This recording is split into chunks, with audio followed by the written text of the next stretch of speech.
আচ্ছা কাকু, মা কালী খুব রাগী, তাই না গো? মা কালী রেগে গেলেই হাটের খাড়া দিয়ে খেচাং করে আমাদের মাথা কেটে ফেলে, তাই না? রাজেশ আর আমি সত্যেন্দ্রর বাড়ির বৈঠকখানায় বসে নিজেদের রবিবাসরীয় আড্ডা তখন সবে শুরু করতে চলেছি। তবে সত্যেন্দ্র তখনও সেখানে আসেনি। রাজেশের হাতে ধোঁয়া ওঠা কফির মগ, আর আমি সামনে কফির পেয়ালা বসানো থাকলেও তখনও সেটা হাতে তুলে নিইনি, কারণ খুব গরম কোনো পানীয় আমি ঠিক গ্রহণ করতে পারি না। একটু ঠান্ডা হলে তারপর তাতে চুমুক দেব, সেরকমটাই ইচ্ছা আছে। তবে তার আর একটা কারণ অবশ্যই আছে। সত্যেন্দ্রর বাড়িতে বসে ওর আড্ডায় যোগ দেওয়ার আগেই নিজেদের জলযোগ শুরু করাটা আমার কেমন যেন একটু দৃষ্টিকটু মনে হচ্ছিল। তাই আমি এমনি এমনি গল্প করছিলাম তাথইয়ের সঙ্গে। তাথই সত্যেন্দ্রদের পাশের বাড়িতে থাকে। বয়স বড়জোর ৮ কি তার থেকে একটু বেশি। ওকে সামলানোর ঝক্কি না পোয়ানোর জন্য ওর মা ওকে প্রতিটা ছুটির দিন পাঠিয়ে দেন সত্যেন্দ্রদের বাড়ি। সত্যেন্দ্রর মা মানে তাথইয়ের সোনামা তাথইয়ন্ত প্রাণ। সারাদিন সোনামার কাছে কাটিয়ে দুপুরে রাজরানী বাড়ি ফেরেন, আর এই সুযোগে ওর মাও ওনার ঘরের কাজকর্মগুলো মিটিয়ে নিতে পারেন। আর সেই সূত্রেই সত্যেন্দ্রদের বাড়িতে অবাধ বিচরণ এই বছর 8 মেয়েটার। এমনিতে ভীষণই চঞ্চল, তবে ওর মিষ্টি মিষ্টি কথা আর মন ভালো করা হাসি দিয়ে সকলের মন জয় করে নিতে পারে তাথই। তাই আজ ওর এরকম অদ্ভুত প্রশ্ন শুনে আমি একটুও রাগ না করে ওকে জিজ্ঞেস করলাম, হঠাৎ এই কথা কেন বলছো তাথই? আগে আমায় উত্তরটা, তারপর আমি বলছি। বলো না গো। মা কালী খুব রাগী, তাই না? দুষ্টু লোকেদের গলা তার খাড়া দিয়ে এক কপে কেটে ফেলেন। দেখো তাথই, আমাদের নানা পুরাণে এরকম গল্প অনেক আছে। যারা সত্যি সত্যি দুষ্টু লোক, যাদের বলে অসুর, এই যেমন ধরো রক্তবীজ, শুম্ভ, নিশুম্ভ, মধুকৈটব, এদেরকে তো মাকে শাস্তি দিতেই হয়েছিল। না হলে যারা দুষ্টু লোক নয় তাদের হাত থেকে মা আমাদের রক্ষা করবেন কি করে? আর এটাকে বলে অধর্মের হাত থেকে ধর্মের রক্ষা করা। কিন্তু সেসব অনেক পুরনো দিনের কথা, বুঝলে? দেখো কাকু, পুরনো নয়, মা কালী এখনো আছে। আমি জানি মা কালী সবাইকে গলা কেটে মেরে ফেলবে, কাউকে ছাড়বে না, আমাকেও মেরে ফেলবে। এসব তুমি কি কথা বলছো তাথই? এসব তোমায় কে বলেছে? এরকম হয় না। হয় গো হয়, মা কালী আমাকে বলেছে। রোজ রাতে মা কালী তার খাড়া নিয়ে বের হয়, আর রাস্তায় যাকেই দেখতে পায় তার গলা কেটে মেরে ফেলে, আর সেই রক্ত মা কালী নিজে পান করে। তাথইয়ের কথার মাঝেই সত্যেন্দ্র এসে ঘরে ঢুকে ওর সেই পুরনো বেনারস থেকে আনা শালটা গায়ে জড়িয়ে বাঞ্ছারাম ওকে ঘরে ঢুকতে দেখেই বলে ওঠে, এই তো দাদাবাবু, তুমি এসে গেছো, ভালোই হয়েছে। আমি তোমার কফি এখানেই দিয়ে যাচ্ছি। আর তাথই দিদিমণি, চলো, তুমি কর্তামার কাছে চলো। দাদাবাবুরা এখন কথা বলবেন, বড়দের কথার মাঝে থাকতে নেই, তুমি জানো না? কেন রে তাথই, তুই কি এমন কথা বলছিলিস স্যার, যে আমি ঘরে ঢোকার সাথে সাথে বাঞ্ছারাম তোকে এখান থেকে নিয়ে চলে যেতে চাইছে? নিশ্চয়ই আবার কোনো পাকা পাকা কথা বলছিলিস, যেটা শ্রীমান বাঞ্ছারামের একদম ভালো লাগেনি। না গো দাদা ভাই, আমি বলছিলাম মা কালীর কথা। মা কালী খুব রাগী ঠাকুর, তাই কি না? সেই কথাটাই কাকুর থেকে জানতে চাইছিলাম। সত্যেন্দ্র তাথইয়ের কথা শুনে আমার দিকে হেসে তাকিয়ে ভ্রু কুঁচকে ঘাড় নেড়ে ব্যাপারটা কি জানতে চাইলে আমি হেসে ওকে বলি, আরে সেরকম কিছু না গো, ছোট্ট মেয়ে কারোর কাছে বোধহয় কিছু গল্প শুনেছে, মা কালীর তার খাঁড়ার সাহায্যে অসুর নিধনের গল্প, সেই সব কথাই বলছিল। কার কাছে আবার? আমার মায়ের কাছেই হবে। সারাদিন তো খালি ওই সবই, ঠাকুমার ঝুলি, ঠাকুর, দেবতা, দৈত্য, দানব, এই সবেরই গল্প শুনছে। আর যাই হোক, রাজেশ কখন এলে বলো? এই তো মিনিট 15 হবে। বাঞ্ছারাম বলল তুমি তখন যোগব্যায়াম করছিলে, তাই আর তোমাকে ডাকিনি, এখানেই অপেক্ষা করছিলাম। তুমি তোমার রোজের অভ্যাস পালনে যাতে বাধার সম্মুখীন না হও। না না, সেরকম কোনো ব্যাপার নয়। কিন্তু ভাই প্রমোদ, তাথই হঠাৎ করে এইসব কথাগুলো কি করে জানলো বলো তো? আমি যতদূর জানি মা ওকে ওই সব পুরাণের গল্প টল্প বলে, কিন্তু সেটাও হাসি ঠাট্টার ছলে। অসুর নিধনের এতটা প্রাঞ্জল ব্যাখ্যা তো মা ওকে কখনো করে না। দেখো, ব্যাপারটা সত্যিই চিন্তার। চারপাশে যা ঘটে চলেছে সেটা শুধু দুঃখজনকই নয়, রীতিমতো ভয় ধরানো। এখানে আসার সময় রাজেশ সেই ব্যাপারেই বলছিল। আমাকে কাল রাতে হরনাথবাবু একবার ফোন করেছিলেন, উনিও সবটা বললেন। তোমার আমার মতন উনিও ভীষণ চিন্তিত। উনি আমাকে এই কেসটার তদন্ত ভার নিতে বলেছেন। তা তুমি ওনাকে কি বললে? বলেছো তুমি কেসটা নিচ্ছ? সত্যি বলতে আমি এখনো কিছুই বলিনি। আসলে এই পুরো ব্যাপারটা আমি একবার নিজের মতন করে ভেবে দেখার জন্য একটু সময় নিয়েছি। আমি বেশ ভালো করেই জানি রাজেশ ওর পেশাগত কারণেই হোক বা ব্যক্তিগত তাগিদে এই কেসটার ব্যাপারে বেশ কিছু খোঁজ ইতিমধ্যেই করেছে। কি রাজেশ, আমি ঠিক বলছি তো?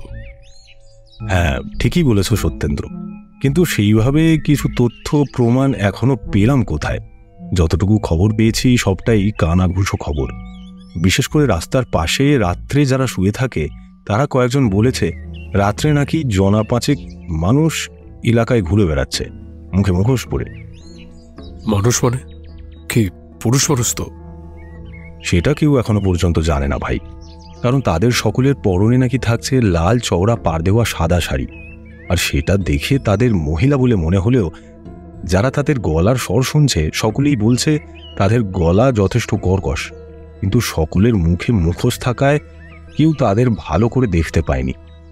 তবে সেসব একরকম হলেও তাদের উদ্দেশ্য কি সেটা এখনো কেউ বুঝতে পারেনি। কাকু, ওরা সবাই মা কালীর সেবক। ওরাই তো এসেছে সবাইকে মেরে ফেলতে। মা কালী ওদের বলেছেন ওদের মাধ্যমেই তো মা কালী সবাইকে মেরে ফেলবে। হঠাৎ আমাদের কথার মাঝে তাথই এসে পড়ায় আমরা চমকে উঠি। একই তাথই, এভাবে কেউ বড়দের মাঝে কথা বলে? আর তুমি তোমার মায়ের কাছে গেলে, তাহলে তুমি আবার চলে এলে কেন? সত্যেন্দ্র, আমার মনে হচ্ছে এই গ্রুপটা সম্পর্কে তাথই কিছু একটা শুনেছে। ওকে ওর কথাটা সম্পূর্ণ বলতে দাও, তাতে ওর মনে জমে থাকা কথার ভারটা কমবে, আর আমরা প্রয়োজনীয় কোনো তথ্য পেলেও পেতে পারি। এই বলে আমি তাথইয়ের কাছে জিজ্ঞাসা করলাম, আচ্ছা তুমি ঠিক কি শুনেছ সেটা আমাদের বলো তো তাথই। কিছু না গো কাকু, আমি জানি না। মা কালী আমাদের সবাইকে ওনার খাড়া দিয়ে হত্যা করবে। মা কালী খুব রাগী, আমাকে বলেছে। কিন্তু তাথই, তুমি এই সমস্ত কথা কোথায় শুনেছ?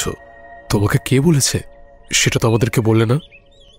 আমাদের স্কুলে একটা বন্ধু আছে, ওর নাম রক্তিম, ওই বলেছে। আচ্ছা, তোমার কথা এবারে বুঝতে পারলাম। তুমি তোমার বন্ধুকে জিজ্ঞেস করনি এই কথা রক্তিম কোথায় শুনেছে? করেছি তো, ও তার উত্তরে বলেছে মা কালী নিজে ওকে এই কথা বলেছে। আচ্ছা তাথই, তা মা কালী আর কিছু বলেছেন তোমার বন্ধুকে? না, আর তো কিছু বলিনি। তাও আমি স্কুলে গিয়ে কালকে ওকে আবার জিজ্ঞাসা করব। যদি কিছু বলে আমি তোমাকে বলবো। একদম তাই। যদি মা কালী কোনো কিছু তোমার বন্ধুকে বলে তাহলে সেটা জেনে আমাকে বলাটা কিন্তু তোমার একটা কাজ। কি তোমার মনে থাকবে তো? মাথার দুপাশের লম্বা বিনুনিগুলো নেড়ে তাথই সম্মতি জানায়। বেশ, তাহলে এবার তুমি বাড়ির ভেতরে যাও, আমাদের একটা দরকারি কথা আছে। আমরা আর কিছুক্ষণ অপেক্ষা করে থাকলাম তাথইয়ের বাড়ির ভেতরে ঢুকে যাওয়া পর্যন্ত।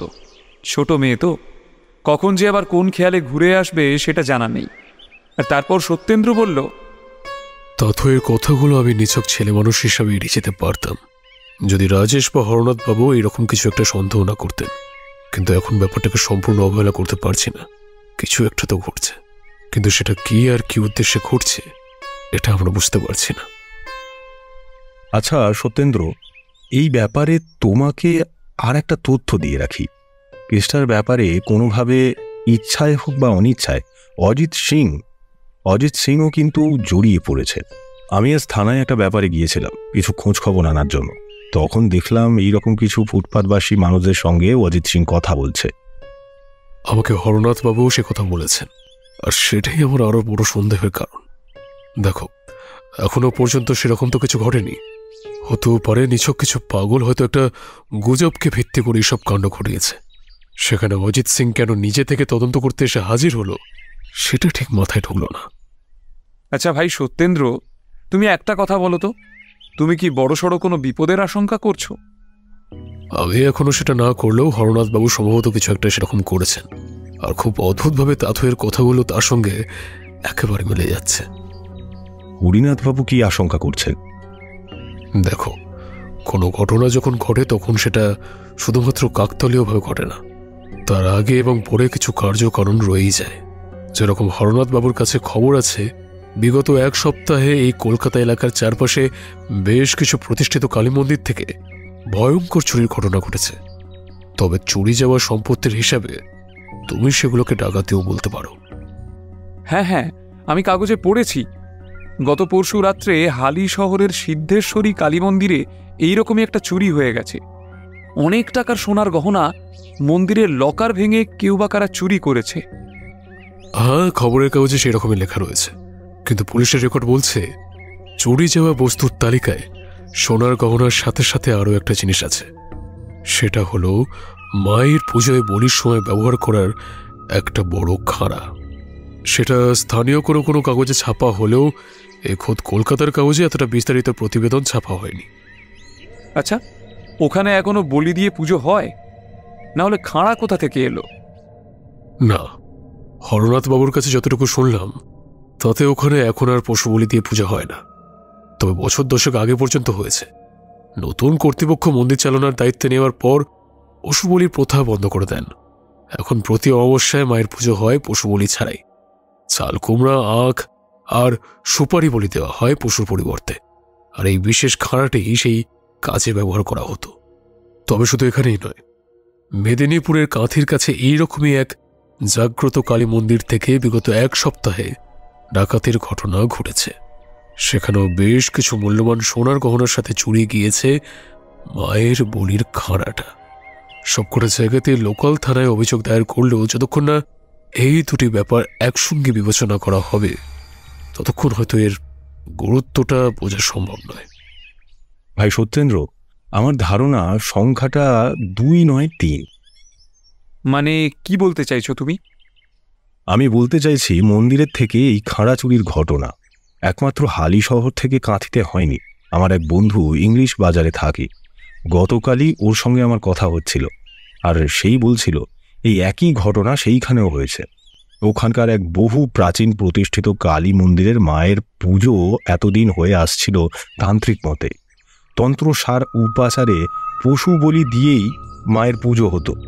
শোনা যায় বেশ কিছু বছর আগে ওখানে মহিষ বলির ব্যবস্থাও ছিল। এই মন্দিরের পূর্বতন সেবায়েতরা নাকি নরবলিও দিতেন, আর বলা বাহুল্য সেটিও এই শেষ 1 সপ্তাহে চুরি হয়ে গিয়েছে। ভীষণ চিন্তার ব্যাপার রাজেশ, ভীষণ চিন্তার। আচ্ছা সত্যেন্দ্র, তুমি খুব সত্যি করে আমাকে একটা কথা বলো তো, তোমার কি মনে হচ্ছে এই প্রত্যেকটি চুরির ঘটনা একটার সঙ্গে কোনো না কোনোভাবে সম্পর্কিত, তাই না? দেখো, চুরির ধরন খতিয়ে দেখতে গেলে সবগুলোর মধ্যে একটা যোগসূত্র খুঁজে পাওয়াটা খুবই স্বাভাবিক, এবং সবকটাই ঘটেছে এই 1 থেকে 2 সপ্তাহের মধ্যে। আচ্ছা সত্যেন্দ্র, তুমি কি চুরির ধরন বলতে সেই মন্দির থেকে চুরি হওয়া গয়নার সঙ্গে মন্দিরের খাঁড়া চুরি হওয়ার কথাই বলছো? হ্যাঁ, সে তো অবশ্যই। তবে সেটা ছাড়াও আরও একটা যোগসূত্র আছে। একটু খেয়াল করে দেখো, এই প্রতিটা মন্দিরই হলো এমন যেখানে কিছুদিন আগেও তন্ত্র মতে বলিদান সহ মা কালীর আরাধনা করা হতো, কিন্তু এখন আর তা হয় না। সেটাই তো হওয়া উচিত। মানুষের মধ্যে যদি কোনো অন্ধ কুসংস্কার বোধ থেকে থাকে তবে সেগুলোকে মুছে ফেলে যুক্তিপূর্ণভাবে চিন্তা করাটাই তো কাম্য। এটাতে ভুল কোথায় আমি তো বুঝতে পারছি না। আমি তোমার ব্যক্তিগত মতামত জানতে চাইনি প্রমোদ। তোমার কাছে যেটা যুক্তিপূর্ণ মনে হচ্ছে সেটা তোমার ব্যক্তিগত ধারণা। আমার কাছে বা অন্য কারোর কাছে সেই একই ব্যাপার যুক্তিপূর্ণ নাও মনে হতে পারে। আসলে পুরো ব্যাপারটা তো ভীষণ আপেক্ষিক, তাই না? তার মানে তুমি বলতে চাইছো তুমি বলিদানের পক্ষে? এই ছোট ছোট নিরাপরাধ ছাগ শিশুগুলোর রক্ত মা কালী গ্রহণ করেন বলে তোমার মনে হয়? সত্যেন্দ্রর কথাটা শুনে আমি আর নিজের কানকেই বিশ্বাস করতে পারছিলাম না। ওকে যতদূর জানি, ঈশ্বরের প্রতি সেভাবে লোক দেখানো বিশ্বাস ওর না থাকলেও একেবারে নাস্তিক সত্যেন্দ্র নয়। কিন্তু তার মত যে এই তন্ত্রমতে পূজায় বলিদানের পক্ষে, সেটা আমার কোনোভাবেই ধারণা ছিল না।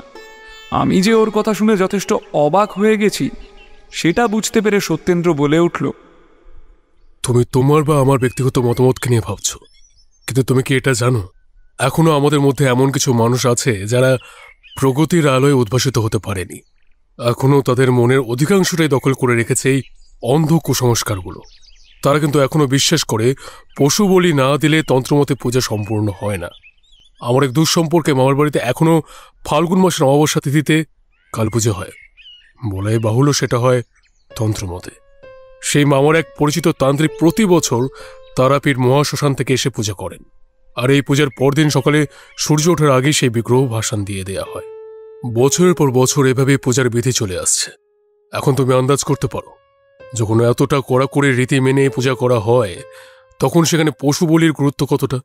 আমি নিজের চোখে না দেখলেও শুনেছি তিনটে ছাগ শিশু প্রতি বছর বলি দেয়া হয় মায়ের ওই হাঁড়ি কাঠে, আর তারপর সেই টাটকা রক্ত দিয়ে মায়ের বিগ্রহ স্নান করানো হয়। তারপরেই নাকি সেই মৃন্ময়ী বিগ্রহে প্রাণ প্রতিষ্ঠা হয়।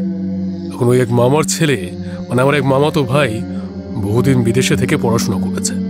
বুঝতেই পারছো, গ্রাম বাংলার মানুষের থেকে তার চিন্তাভাবনা বেশ অনেকটা আলাদা। তো কয়েক বছর আগে সে পুজোর সময় বাড়িতে এসে এই সমস্ত কাণ্ড দেখে আমার মামাকে অনেক বুঝিয়ে বলার চেষ্টা করেছিল এসব বন্ধ করার জন্য। আর ক্রমে আমার সেই মামাতো ভাইয়ের কথা গ্রামে ছড়িয়ে পড়ে। আমার মামার যে তাতে মানসিক সম্মতি ছিল না তা নয়, কিন্তু গ্রামের মানুষের চূড়ান্ত প্রতিবাদের মধ্যে মামা কিছু করতে পারেননি। গ্রামের মানুষ ভয় পেয়ে গিয়েছিল। এত বছর ধরে যে প্রথায় মাকে বলিদান করে পুজো দেওয়া হচ্ছে তা যদি হঠাৎ করে বন্ধ করে দেয়া হয় তাহলে মা কালী তাদের উপর রুষ্ট হবেন, আর তার অভিশাপে গ্রামের প্রত্যেকটা মানুষের উপর নেমে আসবে কোনো না কোনো বিপত্তি। পরিস্থিতি এতটাই জটিল হয়ে ওঠে যে আমার সেই মামাতো ভাইকে পুজোর দিন বিকালই গ্রাম থেকে চলে আসতে হয় কলকাতায়, আর এখান থেকে সে সরাসরি ফিরে যায় তার কাজের জায়গায়। আমার মামা এরকম আশঙ্কা করেছিলেন ওর উপরে সাধারণ গ্রামবাসীরা এতটাই ক্ষিপ্ত হয়ে উঠেছিল যে তার উপর প্রাণঘাতী আক্রমণ হতে পারত। মানুষের মনে অন্ধ কুসংস্কার কতটা স্থান জুড়ে থাকলে সেটা সম্ভব তুমি বুঝতে পারছো? হ্যাঁ, সেটা বুঝতে পারছি, কিন্তু এসবের তো পরিবর্তন হওয়া দরকার, তাই না? অর্ধশিক্ষিত মানুষ যুক্তি বোঝে না ভাই প্রমোদ, আর ঈশ্বর চেতনা শুধু বহু দূরের ব্যাপার। এরা এতদিন ধরে যা করে এসেছে তার থেকে এতটুকু নতুন কোনো চিন্তাভাবনা দেখলে এরা ভয় পায়। আর তুমি তো জানোই ভাই, আমাদের দেশে সব থেকে ভালো ব্যবসা হয় মানুষের মধ্যে জমে থাকা ভয়কে নিয়ে। তুমি কি বলতে চাইছো আমি বুঝতে পারছি না সত্যেন্দ্র। তার মানে এখন একটা চক্র সক্রিয় হয়ে উঠেছে, আর পশ্চিমবঙ্গের নানান প্রান্তে তারা একত্রিত হচ্ছে, আর তারা ভয় দেখিয়ে এটাই প্রতিপন্ন করতে চাইছে যে তারাই সঠিক, বাকিরা ভুল। হয় তাদের মত মানতে হবে, না হলে পেতে হবে চরম শাস্তি। হ্যাঁ, আমার এই চিন্তা যদি ভুল হয় তাহলে সব থেকে বেশি খুশি আমি নিজেই হব, কিন্তু যদি ভুল না হয় তাহলে কিন্তু ঘোরতর চিন্তার কারণ আছে।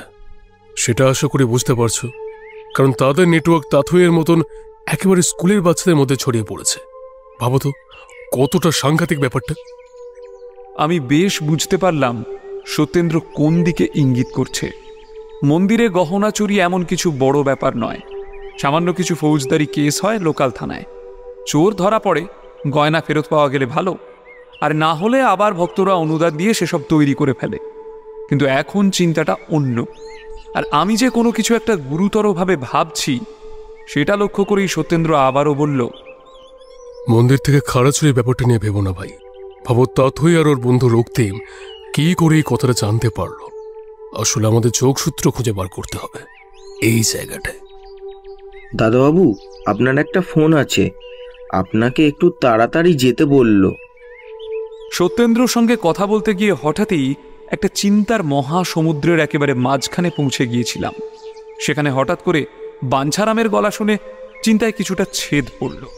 তাই ওর দিকে তাকিয়ে জিজ্ঞাসা করলাম, কার ফোন রে বাঞ্ছারাম? আগে রাজেশ দাদাবাবুর। একজন ভদ্রমহিলা ফোন করেছেন, বললেন ওনার অফিস থেকে বলছেন একটু তাড়াতাড়ি যেন ওনাকে ডেকে দিই। অফিস থেকে একজন ভদ্রমহিলা ফোন করেছেন কথাটা শুনেই রাজেশ বেশ ব্যস্ত হয়ে উঠে পড়ল। আমরা জানতাম ওর সংবাদপত্রের অফিসে চিফ এডিটর হিসেবে একজন নতুন ভদ্রমহিলা জয়েন করেছেন। নাম ঐন্দ্রিলা সেন। রাজেশ কদিন আগেই ওনার কথা বলছিল। সে যাই হোক, আজকে রবিবার ছুটির দিন, তাও এমন কি প্রয়োজনীয়তা থাকতে পারে যাতে করে সত্যেন্দ্রর বাড়ির ফোনে রাজেশকে ফোন করতে হবে? সেটা ভেবে রাজেশ অত্যন্ত চিন্তিত হয়ে বাঞ্ছারামের সঙ্গে বাড়ির বৈঠকখানার দিকে এগিয়ে গেল। আর যাবার সময় ও মনে মনে বলছিল, এই কি রে বাবা, একটা ছুটির দিনেও ছাড় পাওয়া যাবে না? এখানে পর্যন্ত ফোন করছে। সেটা আমরা পরিষ্কার শুনতে পেলাম। বুঝলাম হয়তো দরকারটা সত্যিই গুরুতর। প্রথমে রাজেশের নিজের বাড়িতে ফোন করে, ওকে সেখানে না পেয়ে ও যে এখন সত্যেন্দ্রর বাড়িতে আছে সেটা জেনেই এখানে ফোন করেছেন। আমি খেয়াল করে দেখলাম সত্যেন্দ্র এতক্ষণ খুব মন দিয়ে কাগজের সুদোকুটা সলভ করার চেষ্টা করলেও রাজেশ বাঞ্ছারামের পিছু পিছু ঘরে ঢুকে গেলে ও এক দৃষ্টে সেই দরজার দিকে তাকিয়ে রইল। আমি ওকে জিজ্ঞাসা করলাম, তুমি কি ভাবছো সত্যেন্দ্র? আমার একটা ব্যাপার বড্ড অদ্ভুত লাগছে, বুঝলে তো প্রমোদ। কোন ব্যাপার? সত্যেন্দ্র আমার প্রশ্নের উত্তরে কিছু একটা বলতে যাওয়ার সাথে সাথেই রাজেশ ঘরের পর্দা সরিয়ে বেরিয়ে এলো। সরাসরি আমাদের উদ্দেশ্যে বলল, আমাকে একবার বেরোতে হবে, অফিস থেকে আর্জেন্ট একটা কল আছে। কি ব্যাপার রাজেশ? সিরিয়াস কিছু? এখনই ঠিক করে বুঝতে পারছি না সত্যেন্দ্র, তবে যতটুকু শুনলাম তাতে করে ব্যাপারটা শুধুমাত্র সিরিয়াস নয়, সাংঘাতিক। আমার চিফ এডিটর ফোন করেছিলেন, বাইপাসের ধারে কোথাও নাকি দুটো মুন্ডু পড়ে থাকতে দেখা গেছে। একটা বড় পাথরের আড়ালে মুন্ডুগুলো এমনভাবে রাখা ছিল যাতে করে রাস্তা দিয়ে পথ চলতি গাড়ি থেকে সেগুলোকে দেখা যাবে না। আর সকালে নাকি কিছু আবর্জনা পরিষ্কার করার ছেলে সেদিকে গেলে তারাই দেখতে পায়। ক্রমে লোকমুখে কথাটা ছড়িয়ে পড়লে ধীরে ধীরে ভিড় জমে ওঠে। পুলিশে খবর দেওয়া হয়েছে? হ্যাঁ, ঐন্দ্রিলাদি বললেন পুলিশ বেশ খানিকক্ষণ পৌঁছেছে ঘটনাস্থলে। তারা নাকি আশেপাশের জায়গাগুলো খুঁজে দেখেছেন, দেহগুলোর কোনো হদিশ পাওয়া যায় কিনা। এর বেশি এখনো কিছু জানি না, তবে আমাকে এখনই সেখানে পৌঁছতে হবে। কিচ্ছু করা নেই ভাই, বুঝতেই তো পারছো আমাদের প্রফেশনটাই এরকম। তোমার সঙ্গে আমিও যাব। আর প্রমোদ, তুমি আসছো? রাজেশের কথা শুনে সত্যেন্দ্র যে অত্যন্ত চিন্তিত হয়ে পড়েছে সেটা ওর চোখ মুখের অভিব্যক্তি দেখেই বুঝতে পারলাম। আর আমার ব্যক্তিগতভাবে নিজের ধারণা হলো সেটা হওয়াটাই স্বাভাবিক। আমার মনের ভিতর একটা যেন অশনি সংকেত অনুভব করতে পারলাম, যেন কোথাও ভয়ঙ্কর কিছু একটা ঘটছে। আর সেই পরিস্থিতিতে নিজে ঘরের ভিতরে আরাম করে বসে থাকার কোনো মানেই হয় না। তাই সঙ্গে সঙ্গে উঠে দাঁড়িয়ে বললাম, অবশ্যই। মুহূর্তের মধ্যে সত্যেন্দ্র বাঞ্ছারামকে ডেকে রমেনদাকে গাড়ি বের করতে বলে নিজের ঘরে চলে গেল তৈরি হতে। আমি জানতাম ওর বড়জোর 5 মিনিট লাগবে, আর আমিও সেই মতো সমস্ত ব্যবস্থা করে আমার হাত ব্যাগে একটা জলের বোতল আর আমার নোটবুক আর দুটো পেন নিয়ে নিলাম। যতবারই সত্যেন্দ্রর সঙ্গে কোনো রহস্য তদন্তে গিয়েছি এই নোটবুকখানি আমার বড় কাজে এসেছে। আর আমার অনুমান মতো সত্যেন্দ্র এসে গেলে আমরা গাড়িতে উঠে বসতেই রতনদা গাড়ি স্টার্ট দিল। রাজেশের কাছে যে ঠিকানা এসেছে সেই স্থানে পৌঁছতে আমাদের বড়জোর 40 মিনিট লাগলো। জায়গাটায় পৌঁছে দেখলাম চারপাশে বেশ কিছু মানুষ এসে জটলা বাঁধিয়েছে ইতিমধ্যেই। কিছু পুলিশ কনস্টেবল ভিড় সামলাতে ব্যস্ত, আর পুলিশ রাজেশের কাছে সাংবাদিক কার্ড দেখে আমাদের সেখানে ঢুকতে দিলেও একেবারে কাছে যেতে দিল না। তবে সেটাতে আমাদের খুব একটা অসুবিধা হলো না, কারণ সেখানে হরনাথবাবু ছিলেন। তিনি সত্যেন্দ্রকে দেখতে পেয়ে হাত নেড়ে ইশারা করায় আমরা ওনার কাছে এগিয়ে গেলাম। তবে সেখানে পৌঁছে দেখলাম অজিত সিং সেখানে আমাদের পৌঁছানোর আগেই পৌঁছে গেছেন আর নানা তথ্য প্রমাণ সংগ্রহ করার চেষ্টা করছেন। তবে সেই পরিস্থিতিতে সত্যেন্দ্র এদিক ওদিক ঘুরে দেখলেও ওকে যেন কেমন একটা অন্যমনস্ক মনে হচ্ছিল। আমি ওকে চাপা গলায় জিজ্ঞেস করলাম, কি গো, কি মনে হচ্ছে? আমার প্রশ্নটা শুনে একটা জিজ্ঞাসু দৃষ্টিতে সত্যেন্দ্র আমার দিকে তাকিয়ে রইল আর কিছুক্ষণ ভেবে বলল, একটা ব্যাপার যে কিছুতেই বুঝতে পারছি না প্রমোদ। কি ব্যাপার বলো তো? কোনো মা কি সত্যি তার সন্তানের রক্ত চান? মানে? এবার আমার কথার উত্তরে আর কিছু বলল না সত্যেন্দ্র। তবে বুঝতে পারলাম ও খুব মন দিয়ে কিছু একটা ভাবছে। তবে তার মধ্যে রাজেশ আশপাশের কিছু লোকেদের ডেকে প্রত্যক্ষদর্শীদের মধ্যে থেকে কিছু জানা যায় কিনা জিজ্ঞেস করতে শুরু করেছে।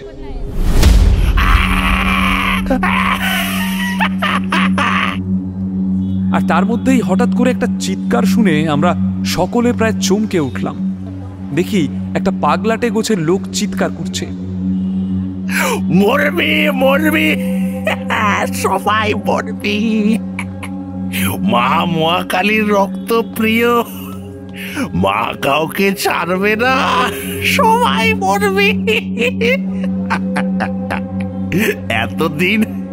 এতদিন যত অনর্থ করেছিস তার সব কটার এবার বিচার হবে, খড়ায় খড়ায় সব বুঝিয়ে দিতে হবে। মৃত্যুই সেই বিচারের একমাত্র শাস্তি রে। ওরে কেউ বাঁচবি না তোরা, তোদের মাথার ওপর স্বয়ং মৃত্যু দাঁড়িয়ে নৃত্য করছে, কেউ বাঁচবি না। লোকটাকে এভাবে চিৎকার করে কথা বলতে শুনে সবাই ভীষণ চমকে উঠেছিল। আর প্রাথমিক ধাক্কাটা কাটিয়ে রাজেশ ছুটে যায় সেই লোকটার দিকে। আপনি এসব কি বলছেন? কিসের অনর্থ, কিসের শাস্তি, কে দেবে সেই শাস্তি? যে দেওয়ার সেই দেবে, একেবারে রক্ত গঙ্গা বইয়ে দেবে। দেখি না কি হয়। এবার মা মহাকালী জেগে উঠেছেন, কারোর নিস্তার নেই এখন। কি হবে, কি হওয়ার কথা বলছেন আপনি? আর এটা আপনি এত নিশ্চিত করে বলছেন কি করে? আমি জানি আমি সব জানি। মা মহাকালী কাউকে কাউকে ছাড়বেন না, শাস্তি দেবেনি। এবার দিকে দিকে এরকম কাটা মুন্ডু পড়ে থাকবে, তার শাস্তি দেওয়ার প্রক্রিয়া শুরু হয়ে গেছে। সবাই মরার জন্য তৈরি থাক। আমরা বুঝতে পেরেছিলাম লোকটা নিছক একটা পাগল, কিন্তু ওর কথাগুলো অস্বীকার করা যাচ্ছিল না, সেগুলো রীতিমতো ভয় ধরানো। তবে আমি খেয়াল করে দেখলাম সত্যেন্দ্র সেই পাগল লোকটার ব্যাপারে বিশেষ আগ্রহ না দেখালেও ভিড়ের মধ্যে থেকে অজিত সিং বের হয়ে এসে এক দৃষ্টিতে রাজেশ আর বিকৃত মস্তিষ্ক লোকটার কথা শুনছিল। আমি সত্যেন্দ্রর কাছে এগিয়ে গিয়ে ওকে চাপা গলায় বললাম, লোকটা কি বলছে শুনতে পাচ্ছ? লোকটা কি বলছে সেটা বড় কথা নয়, আর যে বলার সে শুধু মুখে বলছে না, একেবারে কাগজে কলমে লিখে দিচ্ছে। আর তুমি তো জানোই, মুখের কথার থেকে লিখিত প্রমাণ অনেক বেশি গ্রহণযোগ্য। আর এই লোকটা সেটাই বলছে, যেটা তাকে বলতে বলা হয়েছে। হয়তো মদ খাওয়ার টাকাও দেওয়া হয়েছে। কাগজে কলমে লিখে দিয়েছে মানে? কি বলছো তুমি? কে আবার কি লিখে দিল? বাড়ি চলো বলছি, এখানে এসব কথা নিয়ে আলোচনা করা ঠিক হবে না। আমি সত্যেন্দ্রর কথা মতো সেখানে আর কিছু বললাম না। প্রায় আধ ঘন্টা পরে রাজেশ ওর নিউজ পেপার অফিসের উদ্দেশ্যে রওনা হয়ে গেলে আমরা আবার সত্যেন্দ্রর গাড়িতে ফিরে এলাম বাড়িতে। গোটা পথে সত্যেন্দ্র একটাও কথা বলেনি, আর ও যেহেতু নিজে থেকে কিছু বলেনি তাই আমিও আর কিছু ওকে জিজ্ঞেস করিনি। তবে বাড়ি ফিরতে ফিরতে প্রায় দুপুর গড়িয়ে যাওয়ার উপক্রম হলে কাকিমা আমাদের আগে স্নান করতে যেতে তাড়া দিলেন। আর সেই মতো দোতলায় যাওয়ার আগে সত্যেন্দ্র একটা প্রায় ছেঁড়া ফুলস্কেপ কাগজের টুকরো আমার হাতে দিয়ে চাপা গলায় বলল, এটা দেখো ভাই, ওই খুনের জায়গায় পড়েছিল, হাওয়ায় উড়ে একটু দূরে চলে যাওয়ায় কেউ সেভাবে দেখতে পায়নি। আমি কাগজটা হাতে নিয়ে ভাঁজটা খুলে দেখলাম, তাতে বেশ গোটা গোটা হরফে লাল রং দিয়ে লেখা, রুধির প্রিয়ার রক্ত তৃষ্ণা, চাই যে তার বলি, রক্ত স্নানেই হবে পবিত্র, ঘন ঘোর এই কলি। আমি কাগজটা দেখে অবাক হয়ে সত্যেন্দ্রর দিকে তাকিয়ে বললাম, এসব কি ভায়া? এখনই ঠিক বুঝতে পারছি না, তবে মনে হচ্ছে কালী মন্দিরে ঘটে যাওয়া ডাকাতি, এই দুটো কাটা মুন্ডু আর সর্বোপরি তাথইয়ের মনের প্রশ্ন কোথাও যেন এক সূত্রে বাঁধা। আর হরনাথ বাবু সেটাই সন্দেহ করছিলেন। যাই হোক, স্নান করে নাও, খেতে খেতে কথা বলছি, ইতিমধ্যে অনেক বেলা হয়ে গিয়েছে। দুপুরে স্নান করে খাবার জায়গায় এলেও সত্যেন্দ্রর সাথে সেভাবে কথা হলো না। বাঞ্ছারাম বলল, দাদাবাবু ওনার ঘরে কিছু একটা বই নিয়ে পড়তে বসেছেন, আর ওনার খাবার উনি ওপরেই দিতে বলেছেন, উনি নিচে আসবেন না। তাই আমার বুঝতে অসুবিধা হলো না ও নিশ্চয়ই এই কেসটার ব্যাপারে কিছু একটা রেফারেন্স খোঁজার চেষ্টা করছে। তাই সেই মুহূর্তে ওকে আর বিরক্ত করলাম না। আমি একতলায় আমার ঘরে গিয়ে শুয়ে পড়লাম আর মনে মনে একটা আশঙ্কা অনুভব করতে লাগলাম। একটা প্রশ্ন আমাকে কুরে কুরে খেতে লাগলো। আচ্ছা, মা কালী কি সত্যিই রক্তপ্রিয়া? এটা কখনো হতে পারে? বিকাল হলে বাঞ্ছারাম চা দিলে আমি চায়ের কাপটা নিয়ে এগিয়ে গেলাম সত্যেন্দ্রর ঘরের দিকে। দরজায় হালকা টোকা দিয়ে জিজ্ঞেস করলাম, সত্যেন্দ্র, আসবো? হ্যাঁ, এসো। আমার ঘরে আসতে তোমাকে আবার কবে থেকে অনুমতি নিতে হচ্ছে? না, ভাবলাম তুমি হয়তো ব্যস্ত, তাই আর বিরক্ত করতে চাইনি। বাঞ্ছারাম বলল তুমি নাকি কিছু একটা পড়ছিলে। হ্যাঁ, আসলে কয়েকটা পুরনো রেফারেন্স কেটে দেখছিলাম আর কি। মা কালীর পূজায় সত্যিই কতটা বলিদানের প্রাসঙ্গিকতা আছে। কিছু উত্তর পেলে? দেখো, তন্ত্রমতে পূজায় বলিদানের উল্লেখ অবশ্যই আছে, কিন্তু সেটা বলি নয়, আহুতি। বৈদিক যুগে যেখানে অগ্নিদেবকে যজ্ঞের হোতা ধরা হতো, সেখানে যজ্ঞের সেই আগুনকে অগ্নিদেবের ক্ষুধা নিবারণের জন্য নানা সামগ্রী আহুতি দেওয়া হতো। সেখানে জীবন্ত পশুকেও ঘি মাখিয়ে আহুতি দেওয়ার রীতি ছিল। কিন্তু যখন থেকে মূর্তি পূজার প্রচলন হয়, তখন থেকেই তান্ত্রিক পদ্ধতিতে পূজায় এই আহুতি পরিবর্তিত হয় বলিদানে। শাক্ত পদ্ধতিতে পুজোয় এখন এই প্রথা সমানভাবে প্রাসঙ্গিক। শাস্ত্র এর উল্লেখ আছে, এমনকি রামায়ণ আর মহাভারতেও। কিন্তু সত্যেন্দ্র, তার মানে কি তুমি মনে করো এই সব কিছু মা কালীর ইচ্ছাতেই ঘটছে? বড় জটিল তথ্য হয় না, এত সহজে এটা ব্যাখ্যা করা সম্ভব নয়। সকলের কাছে তার নিজের মতাদর্শের পিছনে নিজস্ব ব্যাখ্যা আছে, আর সবাই মনে করে সে শুধু নিজেই সঠিক। অন্য মত থাকলেও সেটা ভুল। যাই হোক, এইসব টুকটাক কথাবার্তা বলে সন্ধ্যার পর আমি নেমে আসলাম আমার ঘরে। আমার নিজের অফিসের কিছু কাজ বাকি আছে, পরদিন সকালে সেটা শেষ করে অফিস যেতে হবে। তবে এর মধ্যেখানে বলার মতো একটা ঘটনাই ঘটেছে। সেটা হলো, রাজেশ ফোন করেছিল। ও নাকি ওর কোনো এক সাংবাদিক বন্ধুর কাছ থেকে একটা কোনো পুরনো কালী মন্দিরের খোঁজ পেয়েছে হাওড়া জেলার রামরাজাতলা এলাকায়। বেশ প্রাচীন জাগ্রত মন্দির। লোকমুখে মন্দিরের মা কালী রুধিরপ্রিয়া কালী নামেই পরিচিত। তাই রাঁচির কাছে রাজরপ্পার ছিন্নমস্তার মন্দিরের মতোই এই মন্দিরেও বলিদানী পুজোর একমাত্র উপাচার। এখনও প্রতিদিন অন্তত 10টা করে ছাগ বলি হয় মন্দিরে, আর বিশেষ বিশেষ তিথিতে সেই সংখ্যাটা 1000 ছাড়িয়ে যায়। কিছুটা ব্যক্তিগত ইচ্ছা আর কিছুটা সংবাদপত্রের অফিসের চাপে পড়ে ওকে সেদিন সন্ধ্যাবেলাতেই রওনা হতে হয়েছে সেই মন্দিরের উপরে একটা আর্টিকেল তৈরি করার জন্য।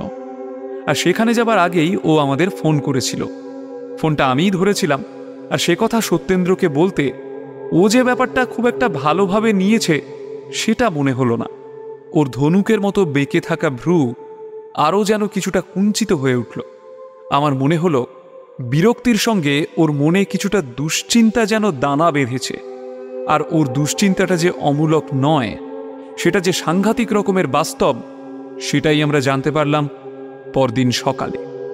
এমনিতেই সোমবার অফিস যাবার তাড়া থাকায় সকালের দিকটা খুব একটা দেখা হয় না, কিন্তু সেই দিন সোমবারটা আমাদের শুরু হলো একটু অন্যরকমভাবে। আর ভগবানের কাছে প্রার্থনা জানাবো আমাদের অতি বড় শত্রুরও যেন জীবনে কখনো এরকম না হয়। ঘড়িতে তখন সকাল 6:15।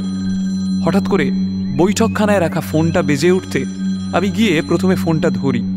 সকালের আলসেমি মাখানো গলায় হ্যালো বলার সঙ্গে সঙ্গে চমকে উঠি ওপারের গলাটা শুনে।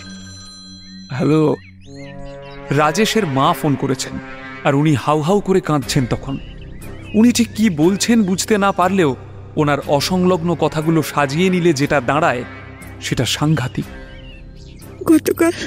গতকাল রাজেশ সারা রাত বাড়ি ফেরেনি, আর আজ ভোরবেলা আমাদের বাড়িতে একটা ফোন আসে কোনো একটা নাম না জান পুলিশ স্টেশন থেকে। আর তারা বললেন রাজেশের সাথে কোনো ভয়ঙ্কর কিছু একটা অ্যাক্সিডেন্ট ঘটে গেছে। আমি কোনো মতে বুঝতে পারলাম উনি ঠিক কি বলতে চাইছেন। খবরটা শোনার পর থেকে আমাদের যে কিভাবে তার পরের কয়েকটা ঘন্টা কেটেছে সেটা আমরাই জানি। আমি আর সত্যেন্দ্র যখন সেই নির্দিষ্ট কালী মন্দিরে পৌঁছলাম, তখন ওখানকার পুলিশ রাজেশের মৃতদেহটা মোটামুটি কিছুটা উদ্ধার করতে সক্ষম হয়েছে। ওনাদের কাছে যতটুকু শুনলাম। আচ্ছা, এখানে এসব কি করে হলো? কেউ কি এখানে ঘটনা ঘটতে দেখেছেন? কোনো প্রত্যক্ষদর্শীর সন্ধান পেয়েছেন? না স্যার, ঘটনাটা ঘটেছে গতকাল মধ্যরাত্রে। এখানে মায়ের মন্দিরের একটা বিশেষ ব্যাপার রয়েছে।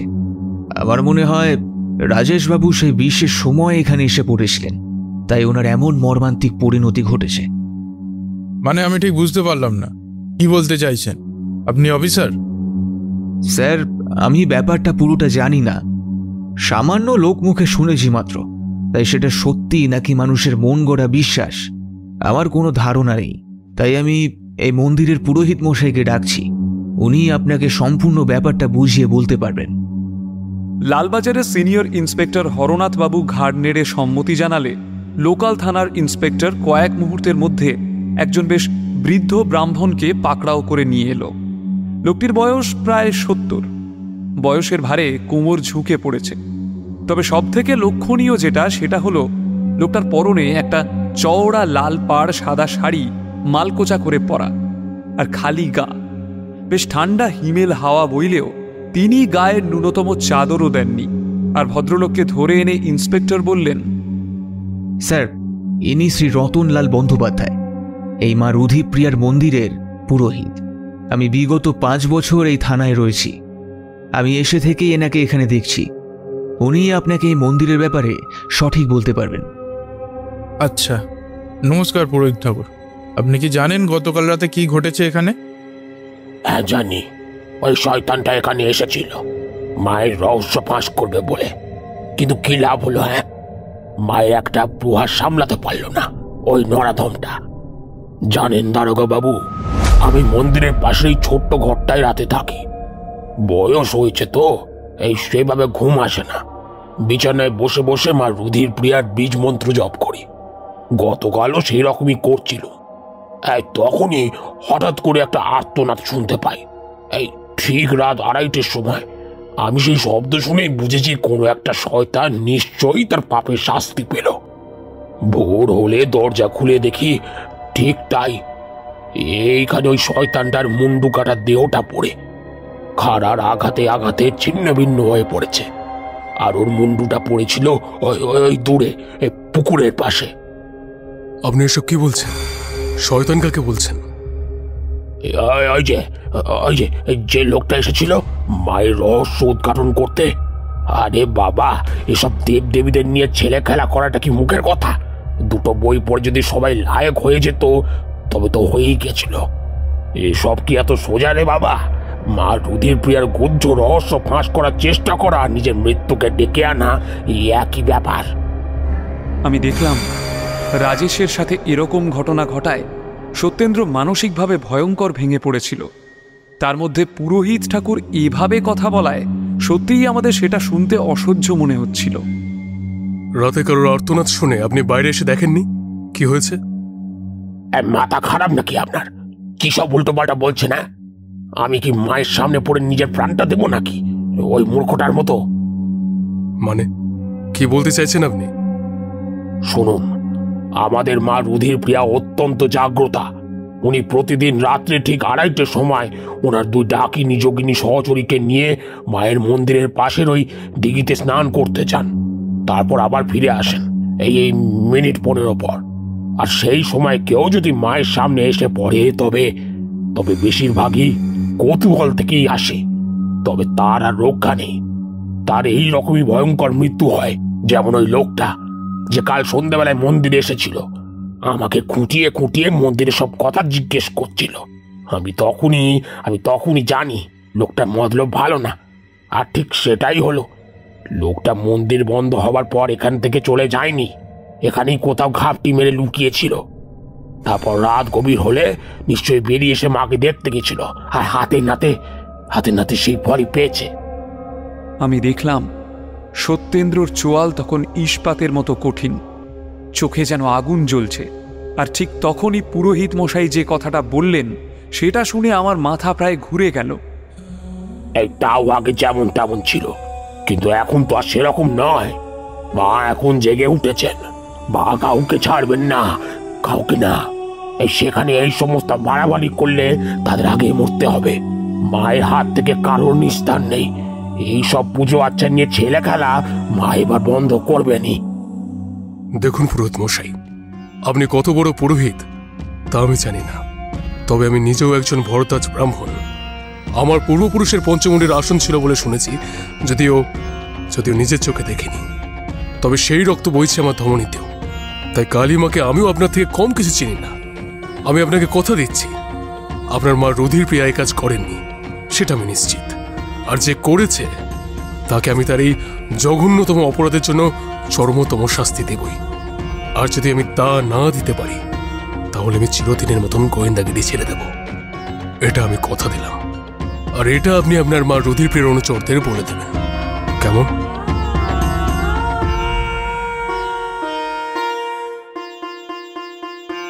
এই কথা বলে সত্যেন্দ্র হাঁটা দেয়, আর আমি দেখতে পাই ততক্ষণে সেখানে অজিত সিংও এসে পৌঁছে গেছে। সেও তার মতো করে লোকেদের জিজ্ঞাসাবাদ করছে গতকাল রাতে ঘটা ঘটনার ব্যাপারে। তবে সেটা নিছক রুটিন জিজ্ঞাসাবাদ, করতে হয় বলে করা। তবে আমাদের দেখে অজিত সিং হাত নেড়ে আমাদের দাঁড়াতে বলল, আর আমরা সেখানে দাঁড়িয়ে পড়লে নিজেই হেঁটে এগিয়ে এলো আমাদের কাছে। ওর মুখে সেভাবে চিন্তার ছাপ যে নেই, আর উল্টে ঠোঁটে একটা বাঁকা হাসি রয়েছে, সেটা আমার বা সত্যেন্দ্রর কারোরই নজর এড়ালো না। কি সত্যেন্দ্র, কখন এলে? আর কি মনে হচ্ছে বলো তো? কিছু ক্লু পেলে? ওই সামান্য কিছু অন্ধবিশ্বাসের কথা, যেগুলো শুধুমাত্র অবৈজ্ঞানিক এবং অযৌক্তিক, এসব ছাড়া আর কিছু মনে হলো না। আপনি কিছু পেলেন না? আমি তো এই সবে এলাম। আর এই লোকটা তো তোমার বন্ধু ছিল, তাই না? তোমার সাথে আগে কয়েকবার দেখেছি মনে হচ্ছে। হ্যাঁ, রাজেশ আমার বন্ধু ছিল। আমরা তিনজনই স্কুলের সময় থেকে একসঙ্গে পড়াশোনা করছি। কাজের সূত্রে কিছুটা পৃথক হয়ে পড়লেও যোগাযোগটা ভালোই ছিল। কাজকর্ম কি করতো এই লোকটা? কোনো দুষ্কৃতী চক্রের সাথে যুক্ত ছিল না তো, যে নিজেদের মধ্যে রেষারেষি করতে গিয়ে বিরোধী পক্ষ ওকে মার্ডার করে দিয়েছে? ও একটা বেসরকারি সংবাদপত্রের সাথে যুক্ত ছিল। খবর সংগ্রহ করা এবং তার এডিটিং সবটাই একার হাতে সামলাতে হতো রাজেশকে। কোনো খারাপ কাজের সঙ্গে যুক্ত ছিল না। ও আচ্ছা আচ্ছা, বুঝতে পেরেছি। সেই সংবাদপত্রের জন্যই একটা চটক তার খবর সংগ্রহ করার জন্য এখানে এসেছিল। কিন্তু কি বা লাভ হলো? আরে বাবা, এই সমস্ত পুরনো দিনের মন্দিরের রহস্য উদ্ঘাটন করলে পাবলিকের হাততালি পাওয়া যায় ঠিকই, কিন্তু সেটা করা এতটা সহজ নয়। মা কালীর কোপে পড়ে বেঘরে প্রাণটা দিতে হলো তো। তার মানে আপনি কি বলতে চাইছেন রাজেশকে মা কালী খুন করেছে? আজকের যুগে একজন সমাজ সচেতন মানুষ হিসাবে আপনি নিজেটা বিশ্বাস করেন? দেখো সত্যেন্দ্র, আমি কি বিশ্বাস করি আর কি না করি সেটা বড় কথা নয়। আসল কথা হলো মানুষের ধর্মীয় ভাবাবেগের সঙ্গে খেলা করতে নেই। তোমার বন্ধু সেটাই করতে গেছিল, আর তারই উপযুক্ত শাস্তি পেয়েছে হাতে নাতে। তার মানে আপনি বলছেন এটা কোনো পরিকল্পিত খুন নয়? এখানে কারোর সঙ্গে তোমার বন্ধুর কোনো শত্রুতা ছিল বলে তো মনে হয় না। আরে ভাই, খুন হয়েছে বললেই তো আর হবে না, খুনের একটা মোটিভ তো থাকতে হবে, তাই না? তোমার বন্ধু বলে তুমি যা খুশি বললেও আমাকে যে সেটা মেনে নিতে হবে তা তো নয়। আমাকে তো নিরপেক্ষ দৃষ্টি দিয়েই বিচার করতে হবে। কে কার বন্ধু সম্পর্কে কি ভালো ভালো ধারণা করে আছে তাতে তো আর আইনের কিছু যায় আসে না, তাই না? অজিত সিং এর গলায় আমাদের বন্ধুর প্রতি একটা তীব্র তাচ্ছিল্যবোধ বেশ ভালো করেই অনুভব করতে পারছিলাম। আর সত্যেন্দ্রর মুখ চোখ দেখেও ওকে বেশ অসহায় বলে মনে হচ্ছিল। আমরা সেই মুহূর্তে আর কথা না বাড়িয়ে সেখান থেকে চলে এলাম, কারণ সেখানে থাকলে আর কোনো প্রয়োজনীয় কাজ কিছুই হবে না, তা আমরা পরিষ্কার বুঝতে পেরেছিলাম। আর রাজেশের ছিন্ন ভিন্ন মৃতদেহটা পুলিশ তাদের মতো ময়না তদন্তে পাঠাবার ব্যবস্থা করে, আর সেসব কিছু মিটলে পরিবারের হাতে দেওয়া হবে, এটাই স্বাভাবিক নিয়ম। তবে রতনদা গাড়িটা নিয়ে বাড়ির গেট দিয়ে ভিতরে ঢুকতেই দেখলাম চিত্রা বাড়ির সদর দরজার পাশেই দাঁড়িয়ে আছে। চিত্রা সম্পর্কে রাজেশের শালী। কয়েকবার রাজেশের বাড়ির কোনো অনুষ্ঠানে ওকে আমরা দেখেছিলাম, পরিচয় বলতে ওইটুকুই। আর সেই সূত্রেই আমাদের সঙ্গে ওর একটা সুন্দর বন্ধুত্বের সম্পর্ক গড়ে উঠেছিল। তবে আজকের পরিস্থিতি সম্পূর্ণ আলাদা। রাজেশের মৃত্যুর ঘটনাটা নিশ্চয়ই ওদের বাড়িতেও পৌঁছেছে। আর সেই মুহূর্তে চিত্রা এখানে আসায় সেটা যে কোনো নিছক সৌজন্য সাক্ষাৎকার নয় সেটা বুঝে নিতে আমাদের অসুবিধা হয় না। সত্যেন্দ্রর নির্দেশ মতো আমাদের গাড়িটা গেটের সামনেই দাঁড়াতে চিত্রা গাড়ির কাঁচের কাছে ওর মুখটা নিয়ে এসে বলল, তোমাদের সাথে একটা দরকারি কথা আছে, সেই কারণেই এসেছি। এদিকে ততক্ষণে আমি এবং সত্যেন্দ্র গাড়ি থেকে নেমে পড়েছি।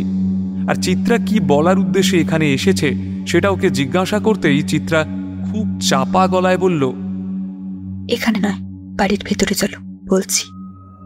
আমরা চিত্রাকে অনুসরণ করে বাড়ির ভেতরে ঢুকে আসলাম। বুঝলাম চিত্রা এমন কিছু একটা বলতে এসেছে যেটা হয়তো সবার সামনে বলা উচিত নয়, তাই এই গোপনীয়তা। আর ঘরে এসে আমি চিত্রাকে বললাম, কি ব্যাপার চিত্রা, কি হয়েছে, তুমি হঠাৎ এখন এখানে? দেখো প্রমোদদা, জামাইবাবুর সঙ্গে যা কিছু ঘটে গেছে সেটা যে নির্মম একটা হত্যাকাণ্ড তা তো তোমরা জানোই। কাকিমা বললেন তোমরা ওখানেই গেছো। আমি তোমাদের সেই ব্যাপারেই কিছু খবর দিতে এসেছি। দেখো, পুলিশি খোঁজ নিয়ে যা বুঝেছি, ওনারা পুরো ব্যাপারটাকে মা রুথির প্রিয়ার অভিশাপ বলে চালানোর চেষ্টা করছে। আর সেটা হলে এই খুনের কেসটা সম্পূর্ণ ধামাচাপা পড়ে যাবে। কিন্তু তুমি বিশ্বাস করো যে এটা কোনো দৈব ঘটনা নয়, তাই তো? আর আমরাও সেটাই বিশ্বাস করি। আমি এর আগে বেশ কয়েকবার লক্ষ্য করে দেখেছি সত্যেন্দ্র আর চিত্রার মধ্যে হয়তো সামান্য হলেও মানসিক সম্পর্কটা কিছুটা এগিয়ে গেছে। সত্যেন্দ্র আমাকে নিজের মুখে কিছু না বললেও চিত্রার প্রতি ওর যে একটা মানসিক দুর্বলতা তৈরি হয়েছে সেটা আমি বেশ কয়েক ক্ষেত্রে উপলব্ধি করেছি। আর ঠিক একই রকমভাবে চিত্রার মনেও সত্যেন্দ্রর প্রতি একটা বিশেষ স্থান রয়েছে। এতে এই মুহূর্তে দুজনের কারোরই মানসিক স্থিতি এমন নয় যে সে ব্যাপারে কথা বলা যাবে। তাই সত্যেন্দ্রকে কথাটা বলতে শুনে চিত্রা বেশ ঝাঁঝালো গলাতেই বলল, সেটাই স্বাভাবিক সত্যেন্দ্রবাবু, কিন্তু বিপদ হলো পুলিশ তার কোনো কিছুই মানতে রাজি নয়। আমি জিজ্ঞাসা করতেই ওনারা বললেন তথ্য প্রমাণ ছাড়া ওনারা কোনো কথা শুনবেন না। তবে আমি এই তথ্য প্রমাণের ব্যাপারে ওনাদের কাছে না গিয়ে সরাসরি তোমাদের কাছে এলাম। আশা করি তোমার কাছে সদুত্তর পাবো। হাজার হোক জামাইবাবু তোমাদের বন্ধু, তাই তোমরা আমাকে ফিরিয়ে দেবে না। তুমি ঠিক কি বলতে চাইছো বলো তো চিত্রা? দেখো, জামাইবাবু এই রুথির প্রিয়া মন্দিরে কি কারণে গিয়েছিল তা তো তোমরা জানোই। কিন্তু গতকাল রাত্রে, মানে এই ধরো রাত্রি 9টা সাড়ে 9টার পর জামাইবাবু একবার বাড়িতে ফোন করেছিল। দিদি ফোনটা ধরে, তখন জামাইবাবু একটা অদ্ভুত কথা বলেছিল। কিরকম অদ্ভুত কথা? সেটা বলার জন্যই তো এলাম, আর আমার মনে হয় তোমাদের সেটা জানা দরকার। জামাইবাবু সকালের থেকে মন্দিরে গিয়ে মন্দিরের প্রাচীন ইতিহাস এবং ঐতিহ্য সম্পর্কে বেশ কিছু তথ্য সংগ্রহ করেছিল। হ্যাঁ, যাতে সরাসরি মা কালীর চোখের সামনে পড়তে না হয়। ওই মন্দিরের পুরোহিত আমাদের এই কথাই বলেছেন। যত সব আজকবি গল্প। না, মা কালী নয়, ওখানে কোনো মানুষ ছিল। আর জামাইবাবুর সন্দেহ ছিল ওখানে ওই রাতের অন্ধকারে এমন কিছু হয় যেটা সাধারণ মানুষের যাতে নজরে না পড়ে, সেই জন্যই ওই লোককথা প্রচার করা হয়েছে। মানুষ? কিন্তু তুমি কি করে জানলে? জামাইবাবু সেই কথাটাই বাড়িতে ফোন করে বলেছিল। জামাইবাবু দিদিকে বলেছিল রাত নামার সাথে সাথেই ওখানে কিছু মানুষ এসে জড়ো হতে থাকে। মন্দিরের পেছন থেকে জামাইবাবু তাদের দেখেছিল, আর তাদের সকলের পরনে ছিল লাল পাড় সাদা শাড়ি, ধুতির মতো করে পরা। তাদের ঊর্ধ্বাঙ্গ ছিল অনাবৃত, আর মুখে ছিল মা কালীর বেশ বড় সড়ো একটা করে মুখোশ। জামাইবাবুর মনে হয়েছিল লোকগুলোর মতলব সুবিধার নয়, আর সেই জন্যই ওই লোকগুলো কি করছে সেটা জানার জন্যই জামাইবাবু ওখানে রয়ে যায়। কিন্তু এই লোকগুলো কারা হতে পারে সেটা কিছুতেই বুঝতে পারছি না। আমি চিত্রার কথা শুনে প্রায় চমকে উঠে বললাম, কি বলছো তুমি চিত্রা? লাল পাড় সাদা শাড়ি আর মুখে মা কালীর মুখোশ, তুমি ঠিক বলছো তো? দেখো প্রমোদদা, জামাইবাবু দিদিকে সেই রকমই বলেছিল, আর এটাও বলেছিল ওই লোকগুলোর সঠিক সন্ধান জেনে তোমাদের মানে সত্যেন্দ্রবাবুকে জানাতে হবে। সেটা নাকি ভীষণ দরকারি। তবে জানো, ওই কথাগুলো শুনে আমি বেশ ভয় পেয়ে গিয়েছিলাম। আর দেখো, শেষ পর্যন্ত কি ভয়ঙ্কর কাণ্ডটাই না ঘটল। কিন্তু এরা কারা তোমরা কিছু জানো? এরাই হলো আসল লোক, মা রুধির প্রিয়ার আসল সেবায়েত। মায়ের জন্য নিত্য রুধিরের ব্যবস্থা এরাই করে। এখন দেখা দরকার এরা কারা, মানে এদের সামাজিক পরিচয়টা কি। পুলিশ নিয়ে রাতের বেলা ওই মন্দির চত্বর ঘিরে ফেলে লোকগুলোকে অ্যারেস্ট করবে সত্যেন্দ্র? তারপর ওদের জিজ্ঞাসাবাদ করা যাবে? মানুষের মনের জমাট ধর্মীয় আধার এত সহজে দূর হবে না, বরং তাতে সাধারণ মানুষের মধ্যে আমাদের প্রতি ক্ষোভ বাড়বে বই কমবে না। তাই সেটা এভাবে সম্ভব হবে না। আমাদের মনের অবস্থা সাধারণ মানুষরা বুঝতে পারবে না প্রমোদ। উল্টে রাজেশের মতন আমাদেরকে অপমানিত হতে হবে। আর ভাগ্য খুব খারাপ থাকলে চর থাপ্পড়ও কপালে জুটতে পারে। হয়তো এভাবেই রাজেশ নিজের জন্য সাংঘাতিক ভয়ঙ্করেই পরিণতি ডেকে এনেছিল, শুধুমাত্র সত্যটাকে সামনে নিয়ে আসার চেষ্টায়। তাহলে কি করবে ভাবছো? লোকগুলো কে সেটা তো আমাদের ধরতেই হবে নাকি? হাতের উপর হাত দিয়ে তো আর বসে থাকা যায় না। আচ্ছা চিত্রা, রাজেশের কাছে একটা ক্যামেরা ছিল না? হ্যাঁ ছিল তো, জামাইবাবুর কাছে একটা ক্যামেরা সব সময় থাকতো। আমি যতদূর জানি পুলিশ ঘটনাস্থল থেকে কোনো ক্যামেরা পায়নি। তার মানে হয় সেটা সেই মা কালীর ভক্তরা নিয়ে গেছে, আর না হলে সেটা ওখানেই পড়ে আছে। আর রাজেশ যদি সত্যি অস্বাভাবিক কিছু দেখে থাকে তাহলে তার ছবিও নিশ্চয়ই তুলেছে, আর একমাত্র ওর ক্যামেরাটা হাতে পেলেই সেটা জানা সম্ভব। আচ্ছা সত্যেন্দ্র, একটা কাজ করলে হয় না? এখন তো দিনের আলো আছে, আমরা একবার ওই জায়গাটায় ফিরে গিয়ে রাজেশের ক্যামেরাটা খুঁজে দেখতে পারি না? না, সেটা সম্ভব নয়। আমরা আবার সেখানে গেলে সেই কালী ভক্তদের নজর এড়াতে পারবো না, আর সেটা হলে হিতে বিপরীত হওয়ার সম্ভাবনাই বেশি। সে কথা ঠিক, কিন্তু সত্যেন্দ্রবাবু, প্রমোদদার কথাটা কিন্তু সঠিক। ক্যামেরাটা যদি সত্যিই খুঁজে পাওয়া যায় তাহলে তাতে কোনো প্রমাণ পাওয়া গেলেও যেতে পারে। হ্যাঁ, সেটা আমি বুঝতে পেরেছি চিত্রা, কিন্তু সেটা আমি বা প্রমোদ গিয়ে খুঁজে দেখলে হবে না। ওরা আমাদের দেখেছে, ঠিক চিনতে পেরে যাবে। আমাদের অন্য কোনো ব্যবস্থা করতে হবে। আর আমার ধারণা এই ব্যাপারে সবথেকে ভালো সাহায্য করতে পারেন হরনাথবাবু। ওনার অনেক রকমের লোক পরিচিত আছে। আমি খেয়াল করে দেখেছি ওই মন্দিরের পাশেই পুরনো শ্মশান ভূমি আছে। মাঝে মাঝে এখনও ওখানে কিছু মানুষ মৃতদেহ দাহ করার জন্য যায়। আমাদের খোঁজ রাখতে হবে, যদি এই মুহূর্তে সেরকম কোনো একটা সুযোগ থাকে তাহলে সেই সববাহী দলের সঙ্গে আমরা পুলিশের কাউকে পাঠিয়ে দিতে পারি, যাতে তারা মৃতদেহ পোড়ার মাঝে যে সময়টা পাবে সেই সময়টা কাজে লাগাতে পারে রাজেশের ক্যামেরাটা খুঁজে বার করার জন্য। মনে হয় না তাতে তাদের কেউ সন্দেহ করবে বলে। একদম সঠিক বলেছ ভাইয়া, আমারও মনে হয় সেটাই সঠিক হবে। যে কোনোভাবে রাজেশের ক্যামেরাটা আমাদের উদ্ধার করতেই হবে। আমার মন বলছে ওই ক্যামেরায় এমন কোনো তথ্য প্রমাণ আছে যেটা আমাদের অনেক সাহায্য করতে পারবে। তখনই ফোনে সত্যেন্দ্র হরনাথবাবুকে ওর পুরো পরিকল্পনাটা বুঝিয়ে দিয়ে এসে আবার আমাদের কাছে ফিরে এলো। ততক্ষণে সত্যেন্দ্রর মা আমাদের জন্য চা আর কিছু জলখাবারের বন্দোবস্ত করেছেন। যদিও মানসিক পরিস্থিতির বিচারে আমাদের কারোরই তখন খাবার ইচ্ছা ছিল না, কিন্তু কাকিমা কিছুতেই শুনলেন না। আর পাশাপাশি আমাদের রাজেশের বাড়িতেও যাবার তাড়া ছিল, কারণ পোস্টমর্টেমের পরে দেহ পরিবারের হাতে দিলে সেটা দাহ কাজের ব্যবস্থা করতে হতো।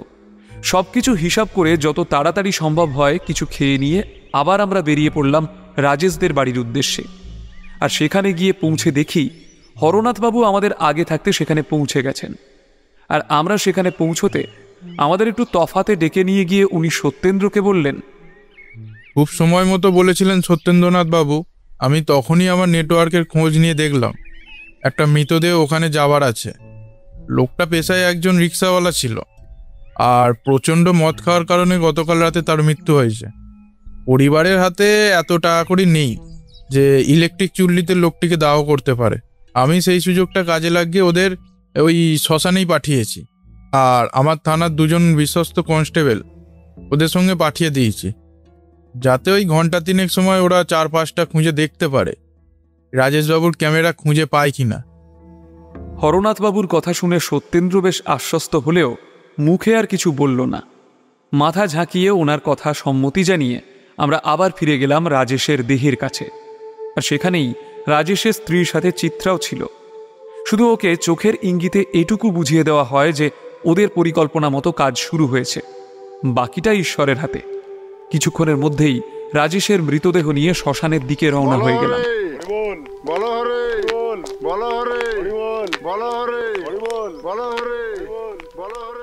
তবে ওই যে কথায় বলে না, ঈশ্বরের উপরে ভরসা করলে তিনি একদম খালি হাতে ফেরান না, এক্ষেত্রেও দেখলাম সেরকমই হলো।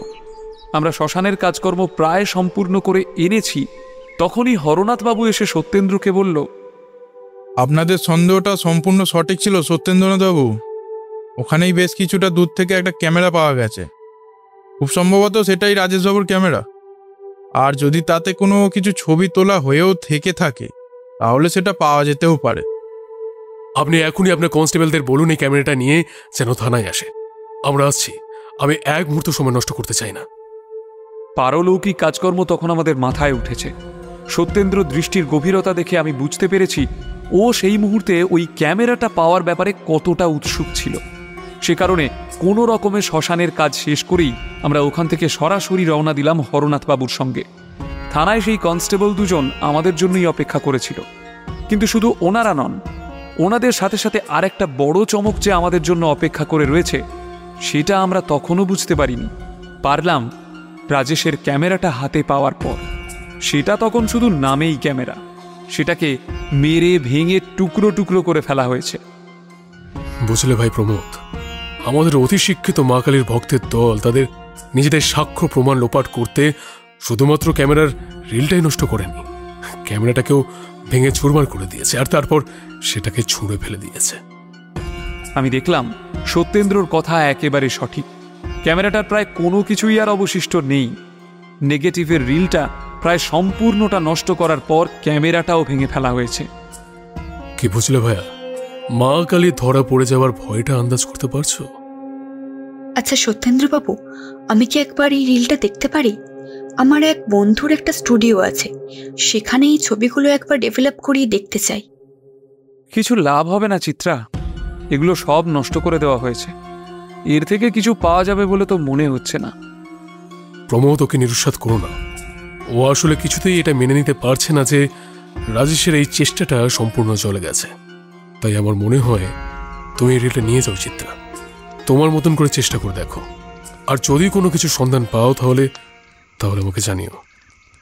এই কথা বলে আমরা তখনকার মতো বাড়ি ফিরে এলাম। তখন রাত নেমেছে। এমনিতে সারাদিন যা ধকল গেছে তাতে আর শরীর বই ছিল না। দেখলাম সত্যেন্দ্র মানসিক আর শারীরিকভাবে বেশ বিপর্যস্ত। বাড়ি ফিরে তখনকার মতো সামান্য কিছু খেয়ে শুয়ে পড়লাম। তবে শুতে যাওয়ার আগে সত্যেন্দ্রকে দেখলাম বেশ চিন্তিত, আর ওর চিন্তার কারণটা বুঝলাম পরদিন সকালে। বাঞ্ছারামকে জিজ্ঞেস করতে সে বলল, দাদাবাবু তো অনেক ভোরে উঠে কোথায় একটা বেরিয়ে গেল। আমি বেশ অবাকই হলাম বাঞ্ছারামের কথা শুনে। সে বলল, দাদাবাবু, আপনাকে বড় দাদাবাবু একটা কথা বলে দিতে বলেছেন উনি যদি দুপুর 2টোর মধ্যে বাড়ি এসে না পৌঁছন তাহলে হরনাথ বাবুকে নিয়ে আপনি যেন ঠিক সেইখানে যান যেখানে গতকাল গিয়েছিলেন। আমার বুঝতে অসুবিধা হলো না সত্যেন্দ্র আবার সেই মন্দিরেই গেছে, আর সেটা নিশ্চয়ই কোনো একটা পরিকল্পনা নিয়ে। তবে আপাতত আমার বাড়িতে অপেক্ষা করা ছাড়া কিছু করার নেই, কারণ সত্যেন্দ্রর সেই রকমই নির্দেশ। কিন্তু ঘটনা হলো সেদিন দুপুর গড়িয়ে প্রায় বিকেল হতে চললেও সত্যেন্দ্র বাড়ি ফিরল না। তাই আমি সেই মুহূর্তে মনস্থির করি একবার ফোন করে হরনাথবাবুকে জানাবো সত্যেন্দ্রর ব্যাপারে। আর ঠিক সেই মুহূর্তে চিত্রা এসে পৌঁছলো আমাদের বাড়িতে। গতকালকে সারাদিনে যে ধকল গেছে তাতে ক্লান্তির ছাপ তখনও চিত্রার মুখে স্পষ্ট। আর ওকে আমি আসতে দেখে জিজ্ঞাসা করলাম, কি ব্যাপার চিত্রা, ওই নেগেটিভের রিলটা থেকে কিছু উদ্ধার করা গেল? সত্যেন্দ্রবাবু কোথায়? দেখো, ঠিক উদ্ধার করে গেছে কথা বলবো না, কিন্তু একটা অদ্ভুত জিনিস আমি বুঝতে পেরেছি, সেটা এখনই সত্যেন্দ্রবাবুকে দেখানো দরকার। দেখো, সত্যেন্দ্র এখন কোথায় আছে সেটা সত্যিই আমি জানি না। আমার সঙ্গে আজ সকাল থেকে তার দেখা হয়নি। ভোর হতেই সে নাকি কোনো একটা জায়গায় বেরিয়ে গেছে। তবে যেহেতু এখন বেলা পড়ে এলো, তাই ওর নির্দেশ মতোই আমি হরনাথবাবুর সঙ্গে কথা বলে পুলিশ নিয়ে আবার ওই মন্দিরে যাবার পরিকল্পনা করছি।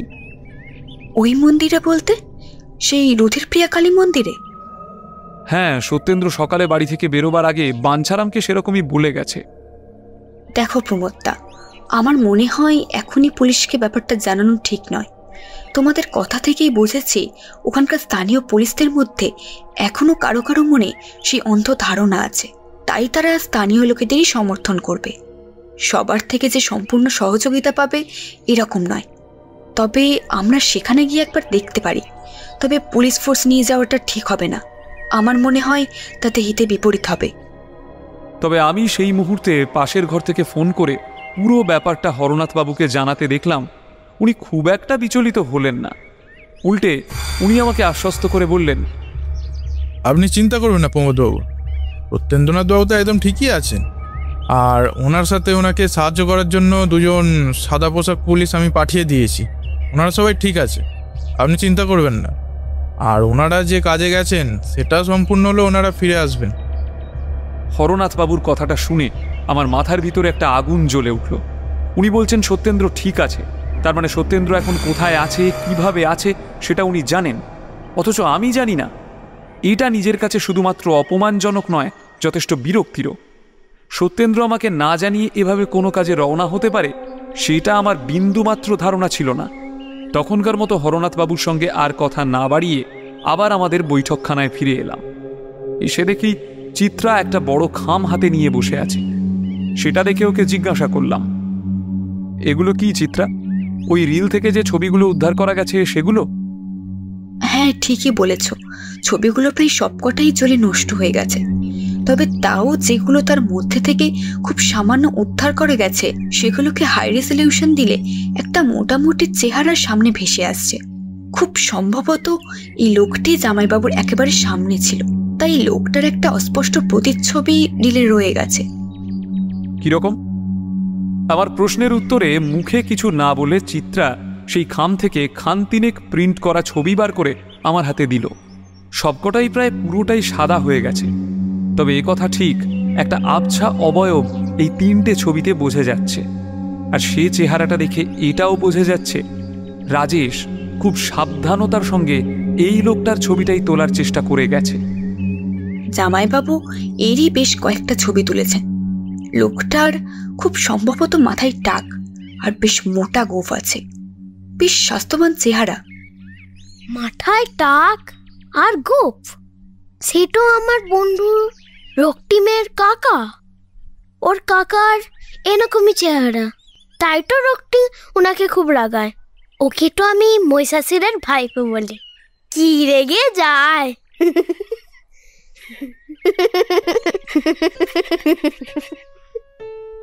তাথই যে কখন এসে আমাদের পাশে দাঁড়িয়ে আমাদের কথা শুনছিল সেটা আমরা খেয়াল করিনি, কিন্তু হঠাৎই ওর শিশুসুলভ কণ্ঠে হেসে কথাটা বলায় আমরা একটু চমকেই উঠি। আর আমি হেসে ওকে উত্তর দিই, সেটা হতে পারে তাথই, কিন্তু এরকম ধরনের ন্যাড়া মাথা আর মোটা গোঁফওয়ালা মানুষ তো পৃথিবীতে অনেকেই থাকতে পারে, তাই না? হ্যাঁ, তা পারে, কিন্তু আমি এরকম আর কাউকে দেখিনি। শুধু এই রক্তিমের কাকাকেই দেখেছি, তাই বললাম। আমার উত্তরটা পেয়ে তাথই যে খুব একটা আনন্দ পেল তা নয়, তবে সেই মুহূর্তের দরজা কড়া নাড়ার শব্দ হতেই দরজার কাছে এগিয়ে সেটা খুলতেই দেখি স্বয়ং সত্যেন্দ্র দাঁড়িয়ে। আমাকে দেখেই সে বলে উঠল, আমার উপর রাগ করো না ভাইয়া, একটা বিশেষ এবং ঝুঁকিপূর্ণ কাজে গিয়েছিলাম বলেই তোমাকে আর কিছু বলিনি। আর এই মুহূর্তে প্রচন্ড খেতে পেয়েছে, তুমি মাকে বলে কিছু খাবারের বন্দোবস্ত করো, আমি মুখটা ধুয়ে এসে খেতে খেতে তোমাদের সবটা বলছি।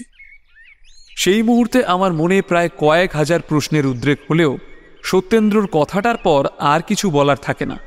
তাই আমি কথা না বাড়িয়ে ঘরে গিয়ে কাকিমা আর বাঞ্ছারামের সাহায্য নিয়ে সত্যেন্দ্রর জন্য খাবার টেবিলে ওর জন্য খাবার ব্যবস্থা করে ফেললাম। আর সত্যেন্দ্র মুখ হাত ধুয়ে ফিরে এলে ওকে এক এক করে চিত্রার ডেভেলপ করা ছবিগুলো দেখালাম। আর সেগুলো দেখে তাথইয়ের সন্দেহের কথা বললাম। আর সবটা শুনে সত্যেন্দ্র বলল, আচ্ছা তাথই, তুমি কি একবার আমাকে তোমার বন্ধু রক্তিমের বাড়িতে নিয়ে যেতে পারবে? সত্যেন্দ্রর কথা শুনে তাথই ঘাড় নেড়ে সমর্থন জানালে আমি সত্যেন্দ্রকে বললাম, দেখো সত্যেন্দ্র, শুধুমাত্র এই একটা সামান্য ক্লুর উপর ভিত্তি করে কোনো বিশেষ কাউকে জিজ্ঞাসাবাদ করতে গেলে সেটা আমাদের জন্য ঝুঁকিপূর্ণ হয়ে যেতে পারে নাকি? এই রকম চেহারার মানুষ পৃথিবীতে আরো অনেক থাকতে পারে। তাছাড়া ছবিতে মুখটাও তো স্পষ্ট বোঝা যাচ্ছে না, তাই না? তুমি ঠিকই বলেছ প্রমোদ, কিন্তু তোমার নিশ্চয়ই মনে থাকবে আমরা প্রথমটায় তাথইয়ের কাছেই শুনেছিলাম ওর সহপাঠী রক্তিমের এই কাকার কথা, যে ওদের বলেছিল মা কালী অত্যন্ত রাগী, তিনি নাকি সবাইকে শাস্তি দেবেন। তোমার মনে আছে কথাটা? সত্যি তাথই সেটা বলেছিল। আমি সেই সামান্য কথাটা ভুলে গেলেও সত্যেন্দ্র যে ভোলেনি সেটা দেখে মনে মনে ওর স্মৃতিশক্তিকে একবার কুর্নিশ জানাতেই হলো। আর আমি সত্যেন্দ্রকে বললাম, হ্যাঁ ঠিক বলেছ, তাথই বলেছিল বটে। তার মানে এই দুটো সংযোগ সূত্র এক করলে যেটা দাঁড়ায়, এই লোকটাই তাথইয়ের বন্ধু রক্তিমের কাকা, তাই তো? না, একেবারেই সেটা বলা যায় না। তবে এই দুজনের মধ্যে একটা কোনো যোগসূত্র থাকতে পারে। এরকমটাও হতে পারে মা কালীর এই বিশেষ ভণ্ডমণ্ডলের হয়তো সকলেই এরকম চেহারার মানুষ, আর এদের পরনে থাকে লাল পাড় সাদা শাড়ি, যেরকমটা রাজেশ দেখেছিল। এরা দিনের বেলা আর 5টা সাধারণ মানুষের ভিড়ে মিশে থাকে, কেউ এদের পৃথক করে চিনতে পারবে না। রাতের অন্ধকার নামলেই এরা এদের পূর্ব পরিকল্পিত জায়গা হিসেবে একত্রিত হয়, নেমে পড়ে অপারেশনে। অপারেশন? কিসের অপারেশন? এদের উদ্দেশ্য একটাই, এরা নিজেদের দাবি করে মা কালীর ভক্ত হিসাবে। আর যে সমস্ত জায়গাতে মা কালীর পুজোয় বলি প্রদান বন্ধ করা হয়েছে, এদের মতে সেগুলো সবকটাই আমাদের সনাতন হিন্দু তন্ত্রশাস্ত্রের বিরোধী। তাই এই গ্রুপটি ভেতর ভেতর সক্রিয় হয়ে উঠেছে শাস্ত্রের সেই বচনকে পুনরুদ্ধার করার জন্য। এদের উদ্দেশ্য এটা প্রমাণ করা মা কালী রক্তপ্রিয়া, বলিদান ব্যতীত মায়ের পূজা সম্পূর্ণ হয় না।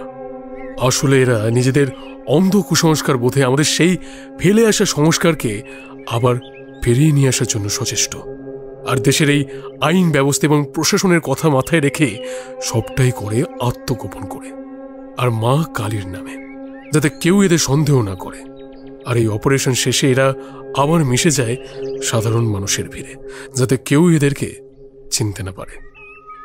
বুঝতে পেরেছি সত্যেন্দ্র, কিন্তু তাহলে এদের কাছে পৌঁছানোর উপায় কি? নিশ্চয়ই হাওড়া আর শিয়ালদহ স্টেশনের ভিড়ে দাঁড়িয়ে ন্যাড়া মাথা গোঁফওয়ালা লোক দেখে দেখে জিজ্ঞাসা করা সম্ভব নয় সে মা কালীর অন্ধভক্ত কিনা। আমার কথার উত্তরে কিছুক্ষণ চুপ করে থেকে সত্যেন্দ্র বলল, এদের কাছে পৌঁছানোটা সম্ভব নয়, কারণ এরা কখন কোথায় কোন অপারেশনে যাবে সেটা এরা নিজেদের ভেতরে কোনো কোড ল্যাঙ্গুয়েজ ব্যবহার করে তথ্যের আদান প্রদান করে, যেটা আমরা জানি না। এরা এদের গুহার মধ্যে থাকে, আর এদের ধরা তখনই সম্ভব যখন এরা স্বেচ্ছায় গুহার বাইরে বেরিয়ে আসবে। তার মানে তুই কি বলতে চাইছো? আমাদের এখন হাত পা গুটিয়ে বসে থাকতে হবে ওরা পরবর্তী আঘাত কবে করবে তার অপেক্ষায়? সে কথা তো বলিনি। ওদের কাছে পৌঁছানো যেমন অসম্ভব, তেমনি ওদের আমাদের নিজেদের কাছে টেনে নিয়ে আসা ততটাই সহজ। কিভাবে? বাঘ শিকার করার জন্য ছাগল বা বাছুরের টোপ দেওয়া হয়, তুমি সেটা নিশ্চয়ই জানো। সেই টোপে বাঁধা ছাগল নিজের মনের সুখে ডাকতে থাকে, আর সেই ডাক শুনে তাকে খুব সহজ শিকার ভেবে যখন বাঘ বেরিয়ে আসে, তখন তাকে পড়তে হয় শিকারের বন্দুকের সামনে। হ্যাঁ, সে আমি জানি, কিন্তু এখানে বাঘ যদি সে অন্ধকার সংস্কারময় কালী ভক্তরা হয়ও, কিন্তু সেই টোপটাকে। আচ্ছা সত্যেন্দ্রবাবু, যতটুকু আমি বুঝতে পারলাম তাতে ওদের পর্দার আড়ালে টেনে নিয়ে আসার জন্য একটাই রাস্তা, মা কালীর পূজার আয়োজন। কি ঠিক বলছি তো? এছাড়া ওরা সমর দিতে আসবে না। তুমি একদম ঠিক বলেছ। ওদেরকে পাকড়াও করার জন্য আর কোনো রাস্তা নেই। সকাল থেকে আমি সেই রুধির প্রিয়ার মন্দিরেই ছিলাম, তবে সম্পূর্ণ ছদ্মবেশে, তাই সে আমায় চিনতে পারেনি। কারণ আমার স্থির বিশ্বাস ওখানকার পুরোহিত এই চক্রের সঙ্গে যুক্ত। তার কাছে খবর পৌঁছে দেওয়া হয়েছে। আমাদের বাড়িতে আমরা সামনের অমাবস্যার দিন একটা কালী পুজোর আয়োজন করতে চলেছি। সেখানে বাড়ির সকলে আমাদের পূর্বতন প্রথা মেনে 108টি ছাগ বলি দিয়ে পুজো করার পক্ষে হলেও আমি কিছুতেই বলি হওয়ার পক্ষে মত দিচ্ছি না। তাই বাড়ির বাকি লোকেদের হয়ে তাদের কাছে সাহায্য চাওয়া হয়েছে, যাতে ওরা সেটার জন্য সাহায্য করে। তার মানে এক্ষেত্রে তোমার শিকারের টোপ তুমি নিজেই, তাই তো? কিন্তু এটা করতে গিয়ে তুমি নিজের জন্য কত বড় বিপদের সম্ভাবনা তৈরি করেছো সেটা কি অনুমান করতে পারছো? এতটা ঝুঁকি নেওয়ার কি কোনো প্রয়োজন ছিল? তুমি যেটাকে বিপদের ঝুঁকি বলছো, আমি সেটাকে ওদের ধরার জন্য একটা সুযোগ হিসেবেই দেখছি ভাইয়া। কারণ এটা ছাড়া আমার আর কোনো উপায় নেই। আর আমার বিশ্বাস আমার পরিকল্পনা সবকিছু ঠিকঠাক চললে আমার কোনো বিপদ হবে না। আর সাথে আরও একটা কাজ করাও যাবে।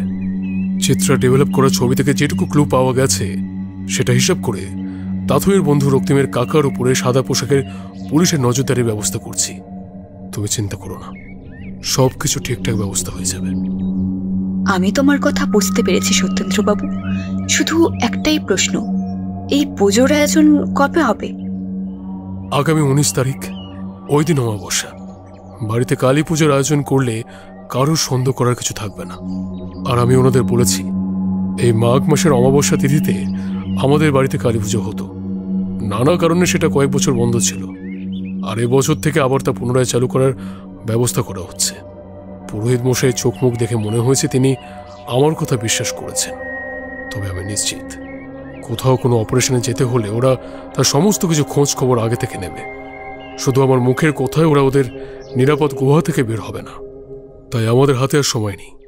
এই কয়েকদিনের মধ্যে আমাদের সত্যি সত্যি বাড়িতে কালী পুজোর আয়োজন করে রাখতে হবে। ওদের কাছে পুরো ব্যাপারটা সত্যি বলে মনে হওয়াটা দরকার। আর আমার বিশ্বাস, আমার বন্ধু প্রমোদ এই সম্পূর্ণ দিকটা সামনে নিতে পারবে। কিন্তু তোমাদেরকে মনে রাখতে হবে, আয়োজনে যেন কোথাও কোনো রকমের খামতি না থাকে, যাতে করে ওদের মনে আমার বলে আসা কথার উপর কোনো সন্দেহ তৈরি না হয়। সত্যেন্দ্র আমাকে কি করতে বলছে সেটা তখন আমার কাছে পরিষ্কার। তাই ওকে ঘাড় নেড়ে সম্মতি জানিয়ে লেগে পড়লাম নিজের কাজে। ঠাকুর মশাইয়ের সাথে কথা বলে পুজোর দশকর্মার ফর্দ নিয়ে আসা থেকে কুমোরপাড়ায় গিয়ে একটা মাঝারি মাপের রক্ষাকালীর মূর্তি বায়না করে আসা, সবই চলতে থাকলো এক এক করে। এর আগে এরকম পুজোর আয়োজন আমি অনেক করেছি, তাই এগুলো আমার কাছে কোনো নতুন ব্যাপার না হলেও এই প্রথমবার এই কাজ করতে গিয়ে আমার মনে একটা ভয়ের সঞ্চার হচ্ছে।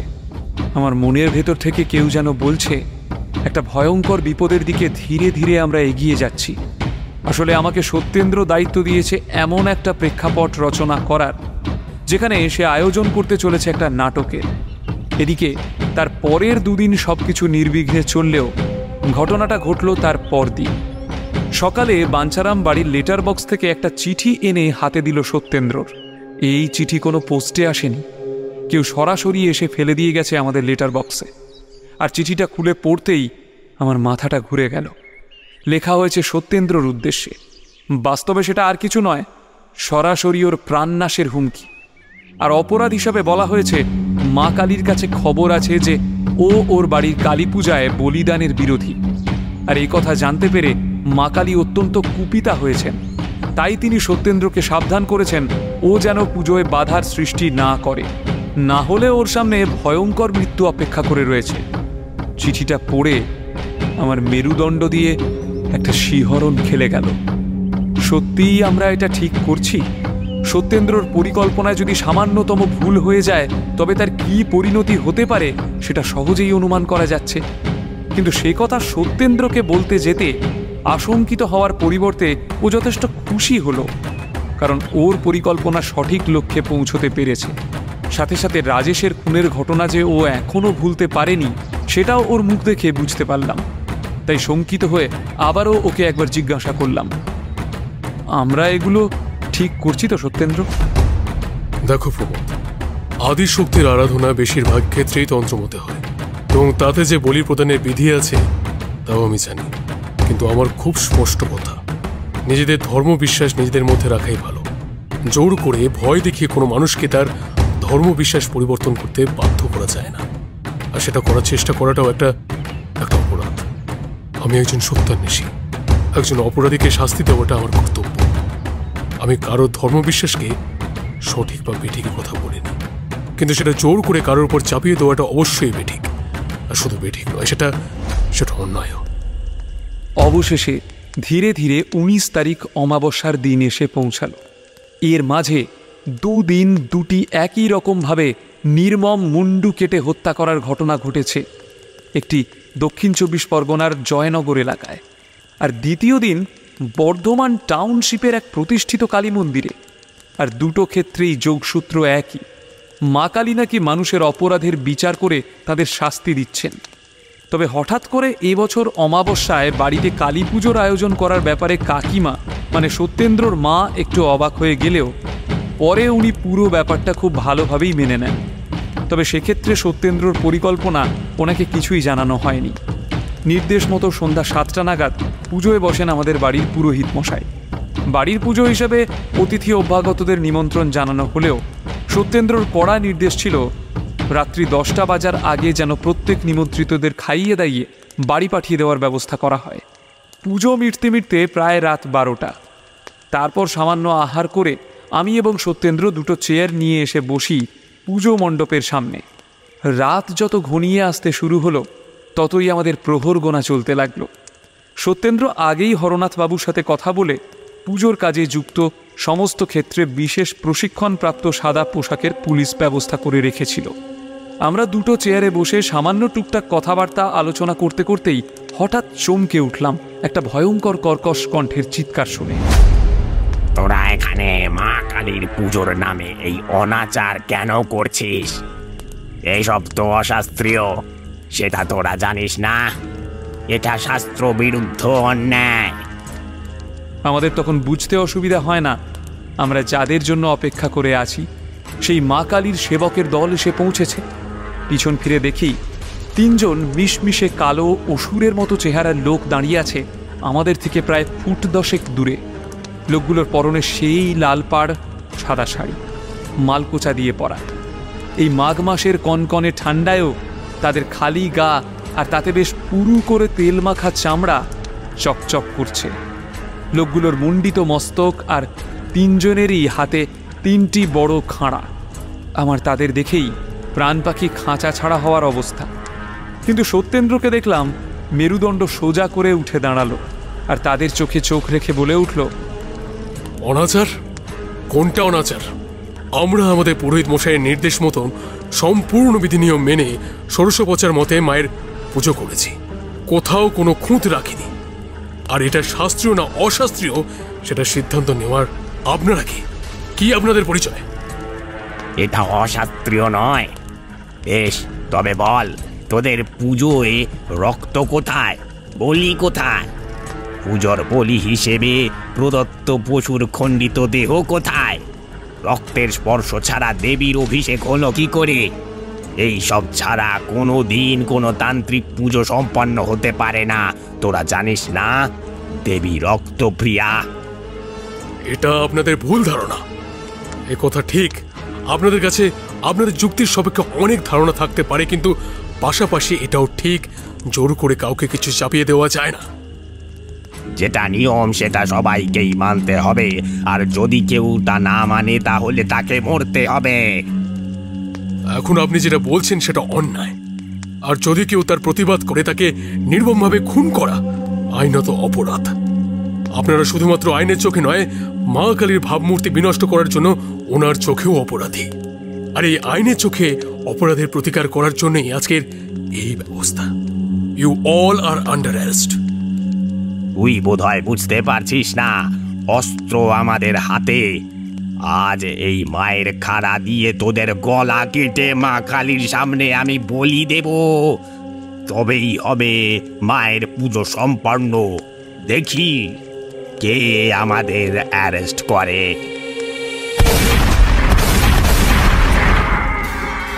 কথাটা বলার সাথে সাথেই সত্যেন্দ্রর হাতে ধরা রিভলভার ওর পুরনো বেনারসি চাদরের আড়াল থেকে পরপর 3 বার গর্জন করে উঠল, আর ওর অভ্রান্ত নিশানায় সেই লোক 3টের ডান হাতে ছিটকে গিয়ে লাগা গুলির আঘাতে ওদের হাত থেকে খাঁড়া খসে পড়ল মাটিতে।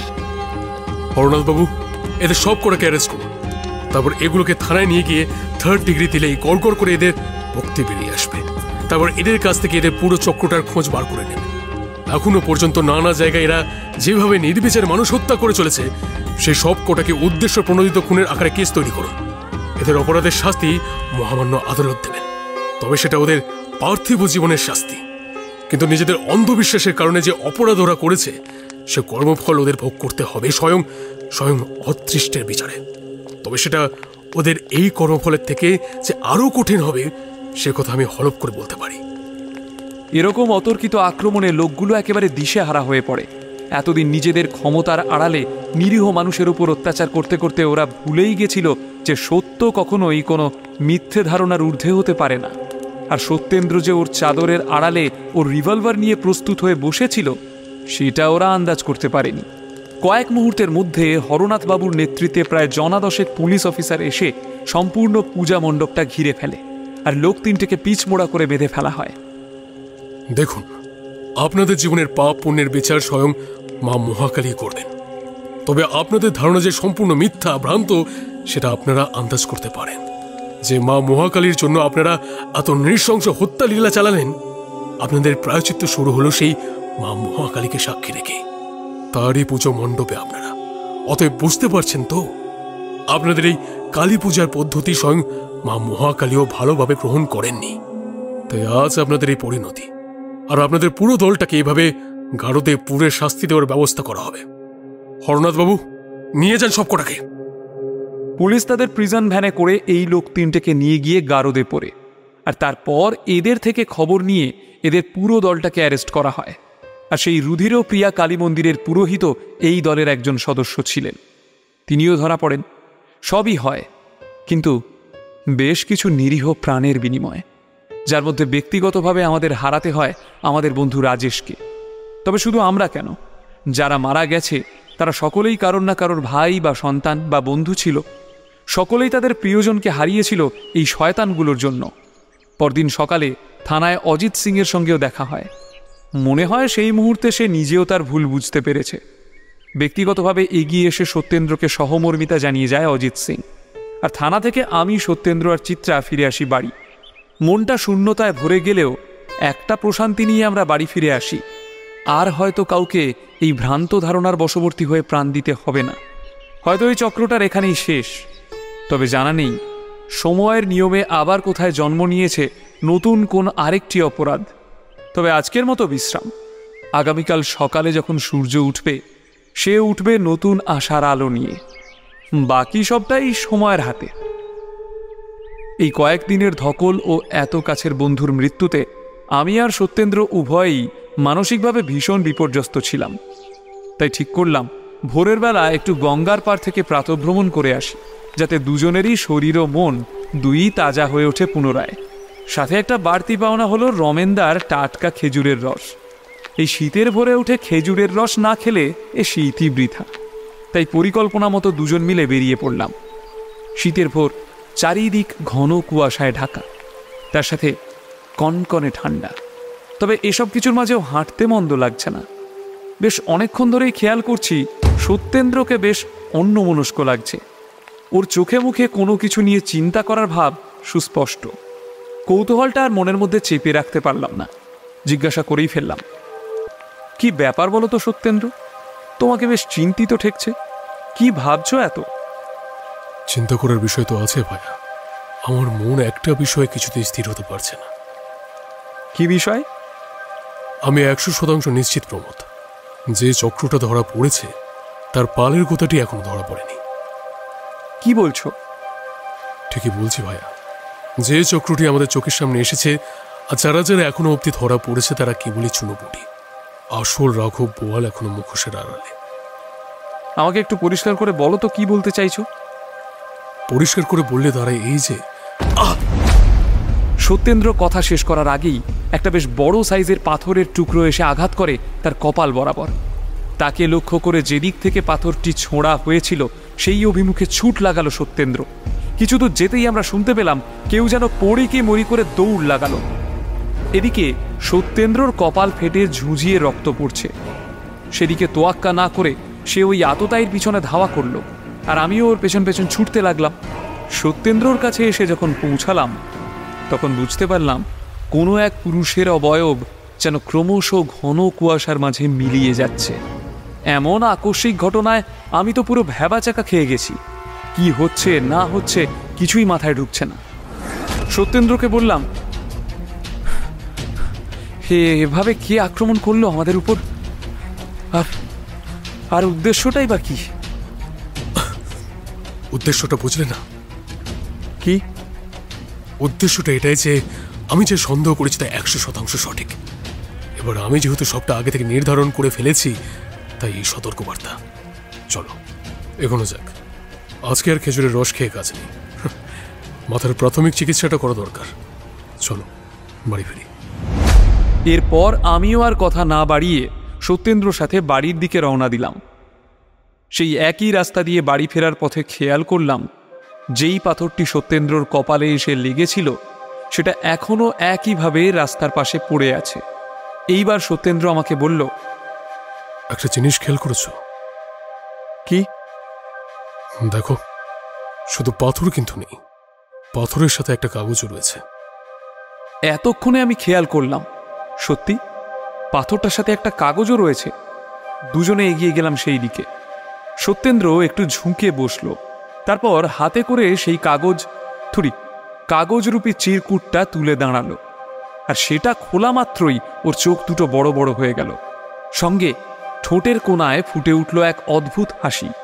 আমি তৎক্ষণাৎ ওকে জিজ্ঞেস করলাম, কি গো, কিছু কি লেখা আছে? হ্যাঁ, লেখা তো আছে। কি? কি সত্যেনবাবু, এত বেশি প্রখর বুদ্ধি হওয়া কিন্তু ভালো না মশাই। তাতে করে মাথায় বড় চাপ পড়ে, রক্তের চাপও বেড়ে যায়, আর অবলা শরীরটা অযথাই অসুস্থ হয়ে পড়ে। যাই হোক, এতটাই যখন বুঝে ফেলেছেন, তবে জলে নেমে রাঘব বোয়ালের সাথে লড়াই করতে হবে। কিন্তু করুন করুন, খেলা তো এবার জমবে। তবে তবে এবার ওই যে এই বাড়ি তো খেলা জমবে ভাইয়া, খেলা তো এই বাড়ি জমবে।